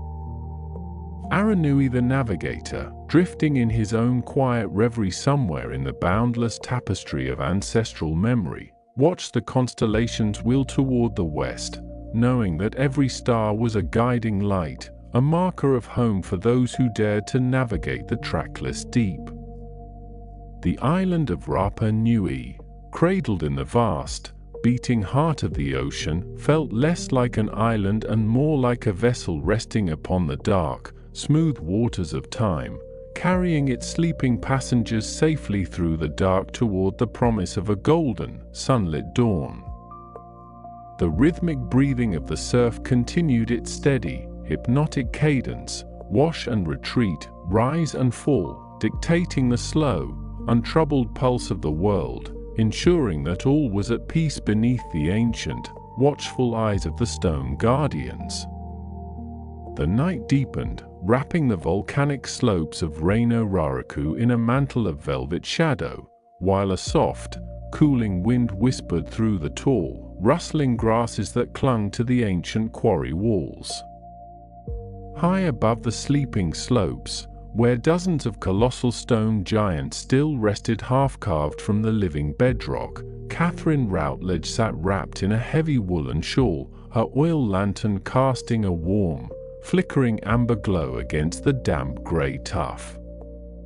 Beside her, Juan Tepano adjusted the brim of his wide hat, his dark eyes gazing out toward the invisible horizon where the vast expanse of the Pacific met the star-studded dome of the southern sky. Neither of them spoke for a long time, content to let the profound silence of the crater envelop them, broken only by the distant, rhythmic thunder of the ocean breakers crashing endlessly against the rugged basalt cliffs far below. Catherine dipped her pen into the inkwell, the scratch of nib against paper sounding remarkably loud in the stillness of the archaeological camp, as she recorded the measurements of an unfinished Moai whose solemn features seemed to watch them with timeless patience. Juan reached down, his fingers gently brushing the rough, cold surface of the stone, feeling the connection not merely to the past generations of carvers who had chipped away at the mountain centuries ago, but to the living spirit of the island that he called home. He remembered the stories his grandfather had told him by the light of flickering driftwood fires, tales of Hotu Matue arriving across the trackless waves in twin-hulled canoes, seeking a sanctuary at the very navel of the world, Rapa Nui, the eye gazing at heaven. Those ancient voyagers had looked up at these exact same constellations, finding comfort in the unchanging order of the cosmos while enduring the terrifying, beautiful isolation of the open sea. A gentle gust swept up from the inner basin of the crater, carrying the scent of damp earth and distant salt spray, rustling the ferns that grew thick around the shoulders of the stone statues. Catherine paused her writing, looking up into the shadowed face of the giant above her, wondering at the singular human drive that compelled people to move mountains of rock, to carve eternity out of ephemeral dust, and to leave markers of their existence for descendants they would never meet. The lantern flame danced, casting long, shifting shadows across the quarry wall, making the silent faces appear to breathe, as if the breath of the ancient ancestors still lingered within the porous stone. Juan offered a quiet, reassuring smile, his voice low and melodious as he spoke of the mana that resided in the land, a potent, invisible energy that bound the living, the dead, and the earth together in an unbroken circle of belonging. Leaving the shadowed recesses of Reino Raraku behind, the narrative drifted across the sleeping rolling hills toward the ceremonial platform of Ahu Tongariki, where 15 majestic moai stood shoulder to shoulder against the pale, emerging glow of pre-dawn light. The ocean here was a restless expanse of dark indigo, flecked with white foam where the swells broke over jagged reefs, sending plumes of mist high into the chill morning air. Aranui the navigator walked alone along the pebbled shore, his bare feet sinking slightly into the cool, damp sand, feeling the steady, predictable heartbeat of the planet in the rise and fall of the tide. The constellations overhead were beginning to pale, dissolving into a soft wash of lavender and pearl as the first tentative fingers of dawn stretched upward from the eastern edge of the world. In the quiet hours just before sunrise, the island seemed to suspend its breath, caught between the ancient Polynesian era of voyaging canoes and the quiet scholarly dedication of the 20th century expedition, existing instead in a timeless realm of pure atmosphere and sensory grace. A lone frigate bird soared high above the cliffs, riding the invisible thermal currents with effortless grace, its dark silhouette sharp against the brightening sky. Aranui stopped near the base of the great fallen statues of the neighboring Ahu, running his calloused hand over a fallen topknot of red scoria, contemplating the transience of all human endeavors and the gentle wisdom of accepting change. The world turned slowly, unhurriedly, revolving toward a new day with the same majestic certainty that had guided the stars across the heavens since the beginning of time.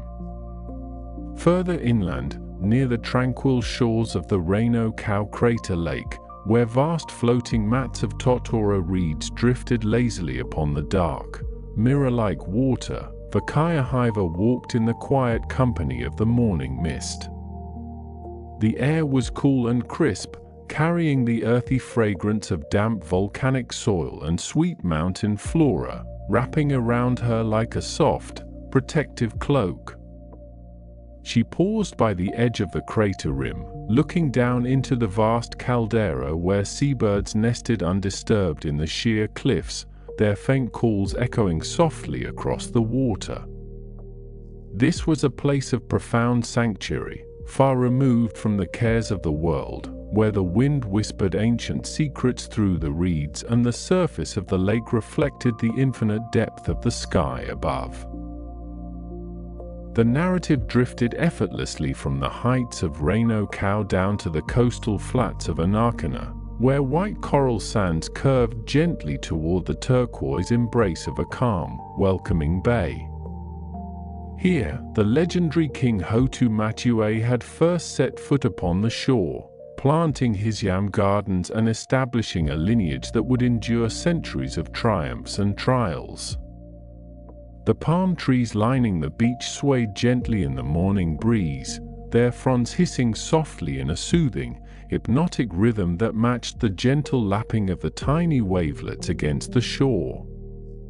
The heavy basalt moai of Ahu now stood sentinel over the beach, their detailed red stone pucao glowing warmly in the first direct rays of the rising sun, casting long, peaceful shadows across the pristine sand.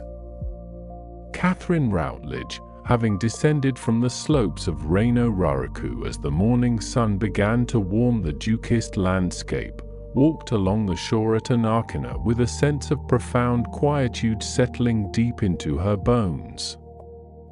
The frantic urgency of her archaeological cataloguing faded into the background, replaced by a deep appreciation for the sheer, breathtaking beauty of the setting and the enduring resilience of the people who had made this remote sanctuary their home.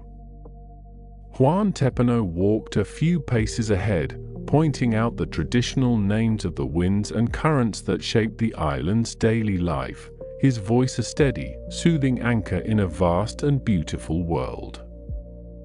They watched together as the golden sunlight spilled across the Pacific, transforming the dark, restless ocean into a shimmering highway of light that stretched away toward an infinite, peaceful horizon.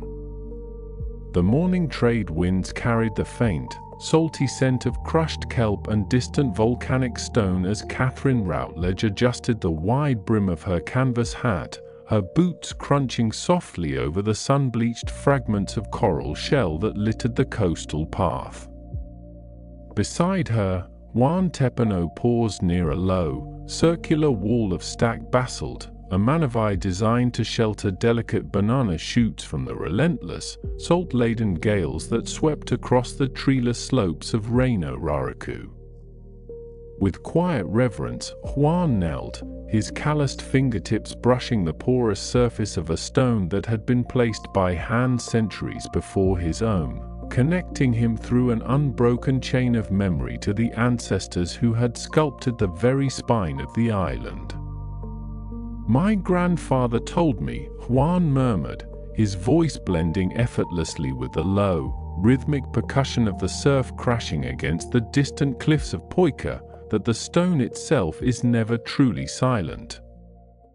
If you listen closely when the midday heat begins to shimmer over the quarries, you can still hear the rhythmic tapping of the Mia chisels, echoing down through the generations like the heartbeat of the earth. Catherine nodded slowly, pulling her leather-bound journal from her pocket, though she made no move to open it, preferring instead to absorb the profound stillness that seemed to emanate from the volcanic hillsides. They were walking away from the sheltered white sands of Anakina and moving inland toward the great southern slopes, where the towering monolith stood half-carved from the living rock, frozen in mid-creation as if the entire island had simply paused to draw a collective breath. The journey required a steady, meditative pace, ascending gradually through undulating meadows of golden grass where wild horses grazed in quiet herds, their tails swaying lazily against the warm Pacific breeze. Every step brought them further away from the modern world, further even from the bustling tents of Catherine's expedition camp, and deeper into a timeless landscape where human ambition and geological eternity met under an immense, pale blue sky.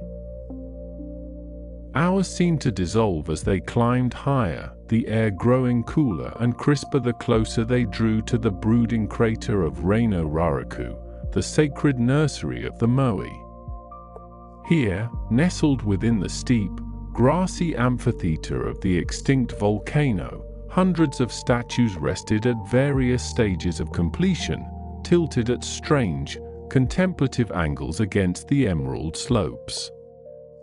Some were barely distinguishable from the parent rock, emerging like sleeping titans from the cliff face, while others stood fully formed on their descending pathways, gazing out with eyeless sockets toward the distant, shimmering expanse of the sea. Catherine sat upon a weathered fragment of volcanic tuff, her breath catching slightly at the sheer scale of the silent assembly surrounding her. She watched as a stray shadow from a drifting cloud slowly traversed the majestic brow of a partially buried giant, casting a momentary coolness over features carved with an austere, commanding grace. In that quiet solitude, the centuries fell away entirely, leaving only the profound, shared humanity of the creators who had labored in the dust and wind to give shape to their deepest reverence. She imagined Master Sculptor Tupa standing precisely where she now rested, wiping the volcanic grit from his forehead, squinting against the fierce sunlight to measure the symmetry of a brow or the precise curve of a chin, driven by an unshakable belief that his work would outlast his own mortal breath. Further down the slope, half concealed by swaying fronds of wild sugarcane, a different kind of journey was unfolding in the tapestry of memory, a journey that spanned thousands of miles of trackless, indigo water. Long before the iron hulls of European ships ever pierced the horizon, the great double-hulled voyaging canoe of Hotu Matue had crested the mountainous swells of the eastern Pacific, guided only by the silent counsel of the stars and the ancient wisdom of Aranui the navigator.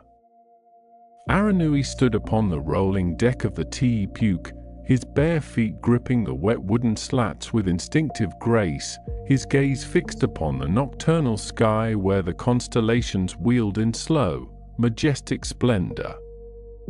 The night air was thick with the scent of ozone and the damp salt spray that continuously washed over the low-slung prows, yet inside the small shelter of woven matting, the Kaya cradled their youngest child, humming a soft, low-toned lullaby that drifted out over the whispering waves. They had been weeks upon the open ocean, sustained by dried sweet potatoes, gourds of fresh rainwater, and an unshakable faith in the signs of the natural world, the flight path of the frigate birds, the subtle shift in the temperature of the deep-sea swells, and the phosphorescent dance of microscopic life in the wake of the canoe. Hotu Matue joined the navigator at the steering oar, placing a steady hand beside Aranui's on the polished wood, feeling the powerful, pulsing current that seemed to draw their vessel irresistibly toward the eastern horizon. The sea speaks in many tongues, Aranui had whispered that night, pointing toward a faint, luminous cluster of stars rising just above the rim of the dark water. You must listen not with your ears, but with the quiet center of your chest, where the pulse of your ancestors still beats in time with the ocean's tides. As the memory faded back into the sun-drenched silence of Reino Raraku, Catherine felt a similar pulse vibrating through the ground beneath her boots. Juan Tepano had wandered slightly ahead, exploring the contours of an unfinished colossus that lay abandoned in a deep trench, its elongated back still attached to the bedrock by a narrow ridge of stone. He gently touched the stone spine, tracing the ancient chisel marks left by hands that had laid down their tools and never picked them up again. There was no sense of tragedy in the silence, only the quiet dignity of a project completed by the earth itself, as the mountain reclaimed its own and softened the sharp edges of human endeavor with blankets of vibrant green moss and delicate white mountain daisies. The sun began its slow descent toward the western ocean, painting the sky in breathtaking gradients of amber, rose, and violet, casting long, dramatic shadows across the rolling contours of Rapa Nui. Catherine and Juan began their descent from the quarry, walking side by side down the grassy slopes as the evening chill crept softly through the air, bringing with it the rich, earthy fragrance of damp soil and cooling stone. Down by the shore, the great stone platforms of Ahu Tongariki and Ahu now stood dark and sentinel-like against the glowing horizon, their 15 towering guardians silhouetted sharply against a sky that was rapidly filling with the first brilliant points of starlight. They reached the coastal path just as the ocean transitioned from deep cobalt to a shimmering sheet of liquid silver, reflecting the fading embers of the sunset.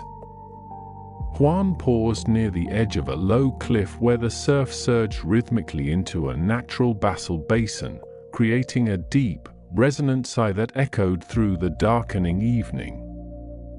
"The island rests now," Juan said softly, turning his face toward the southern sky where the Southern Cross was beginning to wheel into its familiar, comforting position above the horizon. "And the ancestors keep watch over the sleep of the leaving." Catherine stood beside him, feeling the cool Pacific wind wrap around her shoulders like a heavy woolen shawl, driving away every lingering fragment of fatigue and worry. She watched the endless motion of the white-capped waves as they rolled onto the dark volcanic rocks, receding only to return with the same unwavering, soothing certainty that had governed this remote sanctuary for 1,000 years. The vastness of the ocean no longer felt isolating or lonely. Instead, it felt like a protective embrace, holding the Emerald Island safely at the very center of a quiet, beautiful, and eternal world. The lantern flame within the stone-walled enclosure of the encampment flickered softly against the encroaching darkness, casting long, amber shadows that danced across the weathered faces of Catherine Routledge and her trusted Rapa Nui foreman, Juan Tepano. Outside the canvas tent, the relentless voice of the Pacific Ocean murmured its ancient, unchanging refrain, a low, rhythmic percussion that seemed to harmonize with the very beating of their hearts. Juan sat cross-legged upon a woven mat of dried reeds, carefully sorting through a collection of small obsidian flakes and carved wooden adzes he had uncovered earlier that afternoon near the slopes of Reino Raraku. His hands, calloused and strong from a lifetime shaped by the unforgiving elements of the island, moved with a delicate, almost reverent precision, as though he were handling fragile fragments of a dream rather than tools of stone and bone. Catherine leaned forward, resting her chin upon her hand, her eyes reflecting the warm glow of the lantern while the cool night air brushed against her temples. She watched the steady, unhurried rhythm of his fingers, feeling a profound sense of gratitude for the quiet companionship that had grown between them across months of shared excavation, windswept rides across the rolling grasslands, and endless conversations under the vast, indifferent canopy of the southern stars. "The elders used to say," Juan murmured softly, his voice a rich, resonant timbre that easily blended with the sigh of the wind outside, that every stone carved from the belly of the mountain carried the breath of the ancestor it was destined to represent. "My grandfather told me that the sculptors did not merely shape the volcanic tuff, they listened to the rock until it revealed the face that was already hiding inside." Catherine nodded slowly, her thoughts drifting back to the colossal monolith standing sentinel along the coast, their silent gazes fixed forever toward the interior valleys where the clans once gathered. "Back home, in England," she said, her voice barely above a whisper, "we build monuments of marble and granite to conquer time, to ensure that kings and statesmen are never forgotten by the generations that follow. Yet somehow, those monuments often feel cold, detached from the earth that bore them. But here, the statues feel as though they grew directly from the soil, rooted just as deeply as the wild grasses and the ancient ferns that cling to the volcanic slopes." "Because they are part of the island itself," Juan replied, looking up to meet her gaze with dark, steady eyes that held the quiet wisdom of generations. "The people, the stone, the wind, and the sea, they are not separate things here. When a canoe touches these shores, it becomes part of the journey. And when a life ends, it returns to the earth to feed the green things that rise to meet the sun." Silence settled over them once more, not an empty or heavy silence, but one rich with shared understanding and the comforting assurance of the night. Outside, the tethered horses shifted restlessly in the paddock, their soft snorts punctuating the quiet as the Southern Cross continued its majestic, wheeling ascent into the zenith of the night sky. Catherine felt the last vestiges of her academic anxieties, the deadlines, the letters to London, the endless pressure to categorize and explain every lingering mystery, drift away like smoke upon the breeze, leaving behind only the pure, unburdened presence of the moment.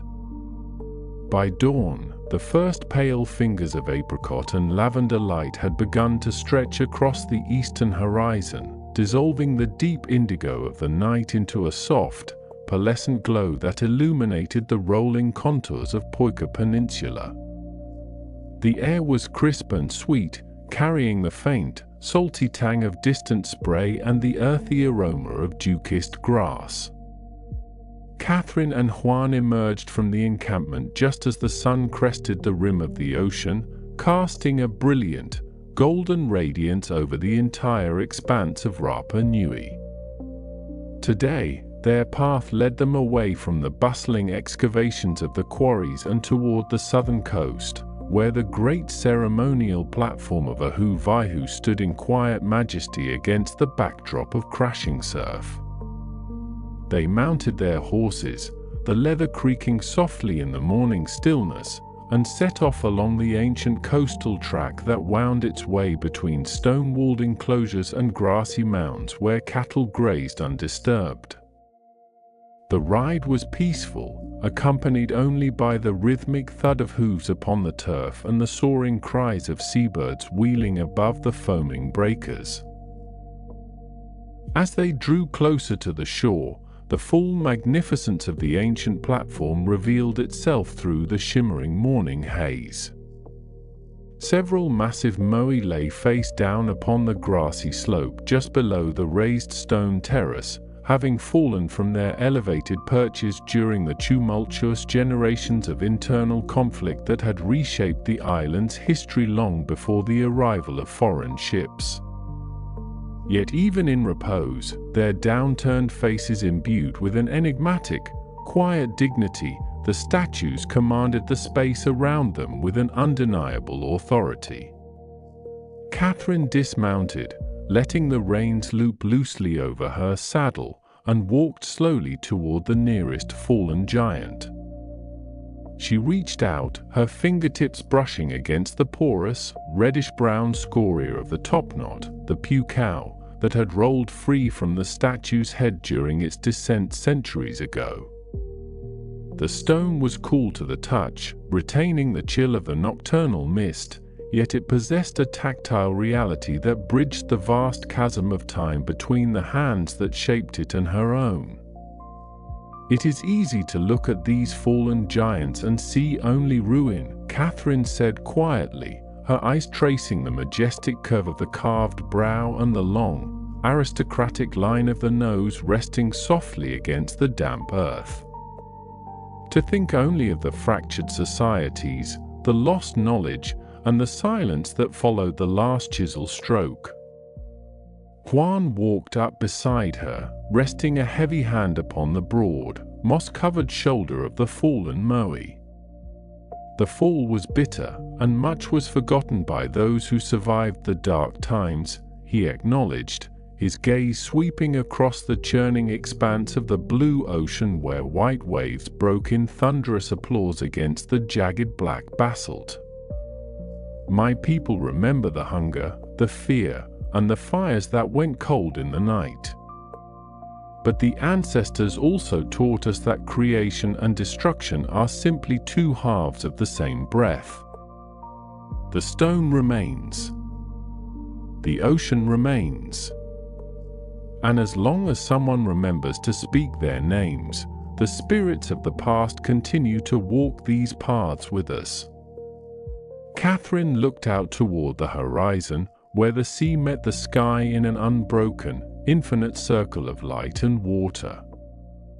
She realized then that the true wonder of Rapa Nui did not lie merely in the sheer physical magnitude of its monuments, nor in the complex anthropological puzzles of how they were carved and moved across the island without beasts of burden. The true wonder was the profound endurance of the human spirit, the irrepressible urge to reach out across the terrifying void of isolation and leave an indelible mark of beauty, meaning, and connection that could outlast empires, storms, and the passage of centuries. The morning wind shifted, carrying with it the cool, refreshing scent of the open sea, sweeping gently across the volcanic plains and rustling through the tall, golden tufts of Naitu reeds that bordered a nearby freshwater spring. They sat together upon a smooth slab of grey basalt near the edge of the cliff, watching the endless procession of white-crested waves surge toward the shore, break in a brilliant eruption of sparkling foam, and retreat into the deep, welcoming blue of the Pacific. Each wave arrived with the same soothing, hypnotic predictability, washing away every stray thought, every lingering sorrow, and every shadow of fatigue until nothing remained save the vast, peaceful rhythm of the earth turning quietly beneath the stars. The cool mist of the morning gradually gave way to the warmth of the rising sun, casting long, golden shadows across the sweeping slopes of Reino Raraku, the ancient volcanic quarry where the silent giants of the island were born from the living rock. Catherine Routledge adjusted the wide brim of her canvas hat, her fingers lightly tracing the worn pages of her leather-bound notebook as she walked alongside Juan Tepano, whose quiet footsteps seemed to harmonize perfectly with the rhythmic whispering of the wind through the tall grass. They navigated the narrow, sloping paths between towering stone faces that emerged half-carved from the hillside, their heavy brows tilted eternally toward the heavens, as if listening to a conversation carried by the clouds from lands far beyond the horizon. Juan paused beside a partially liberated Moai, its broad back still firmly attached to the bedrock of the crater, and explained with a gentle gesture of his calloused hand how the ancient sculptors worked with stone chisels known as toki, shaping the basalt through patience and sheer devotion. Farther down the coast, where the turquoise shallows of Anakana Beach met the powdery white sand, Aranui the navigator knelt beside the saltwater edge, allowing the gentle tide to wash over his ankles while he contemplated the infinite expanse of the ocean that stretched endlessly toward the horizon. He remembered the perilous voyages of his ancestors, men and women who had crossed thousands of miles of trackless blue guided only by the rhythm of the swell, the flight path of the migrating frigate birds, and the intricate geometry of the constellations wheeling overhead in the southern sky. The memory of those ancient canoes, double-hulled vessels of cedar and woven fiber, lived on in the quiet rustle of the coastal palms and the deep, resonant heartbeat of the surf that drummed endlessly against the subterranean foundations of the earth. Bakaya Hiva walked softly along the shoreline toward him, her woven cloak catching the salt breeze, carrying a small polished shell filled with fresh spring water to offer as a quiet token of shared reflection. As the afternoon sun climbed toward its zenith, casting a brilliant, dazzling sheen across the vast Pacific, master sculptor Tupa sat in the sheltered alcove of a weathered boathouse near Hangar ROA, carefully fashioning a small fish hook from the dense, dark bone of a marine mammal. His fingers moved with the practiced, meditative precision of a lifetime dedicated to transforming raw materials into objects of beauty and utility, each movement deliberate and unhurried, mirroring the slow, majestic rotation of the stars above. He looked out through the open doorway toward the distant silhouette of Tongariki, where 15 magnificent moai stood proudly upon their restored platform, their red scoria topknots glowing faintly like dying embers in the brilliant daylight.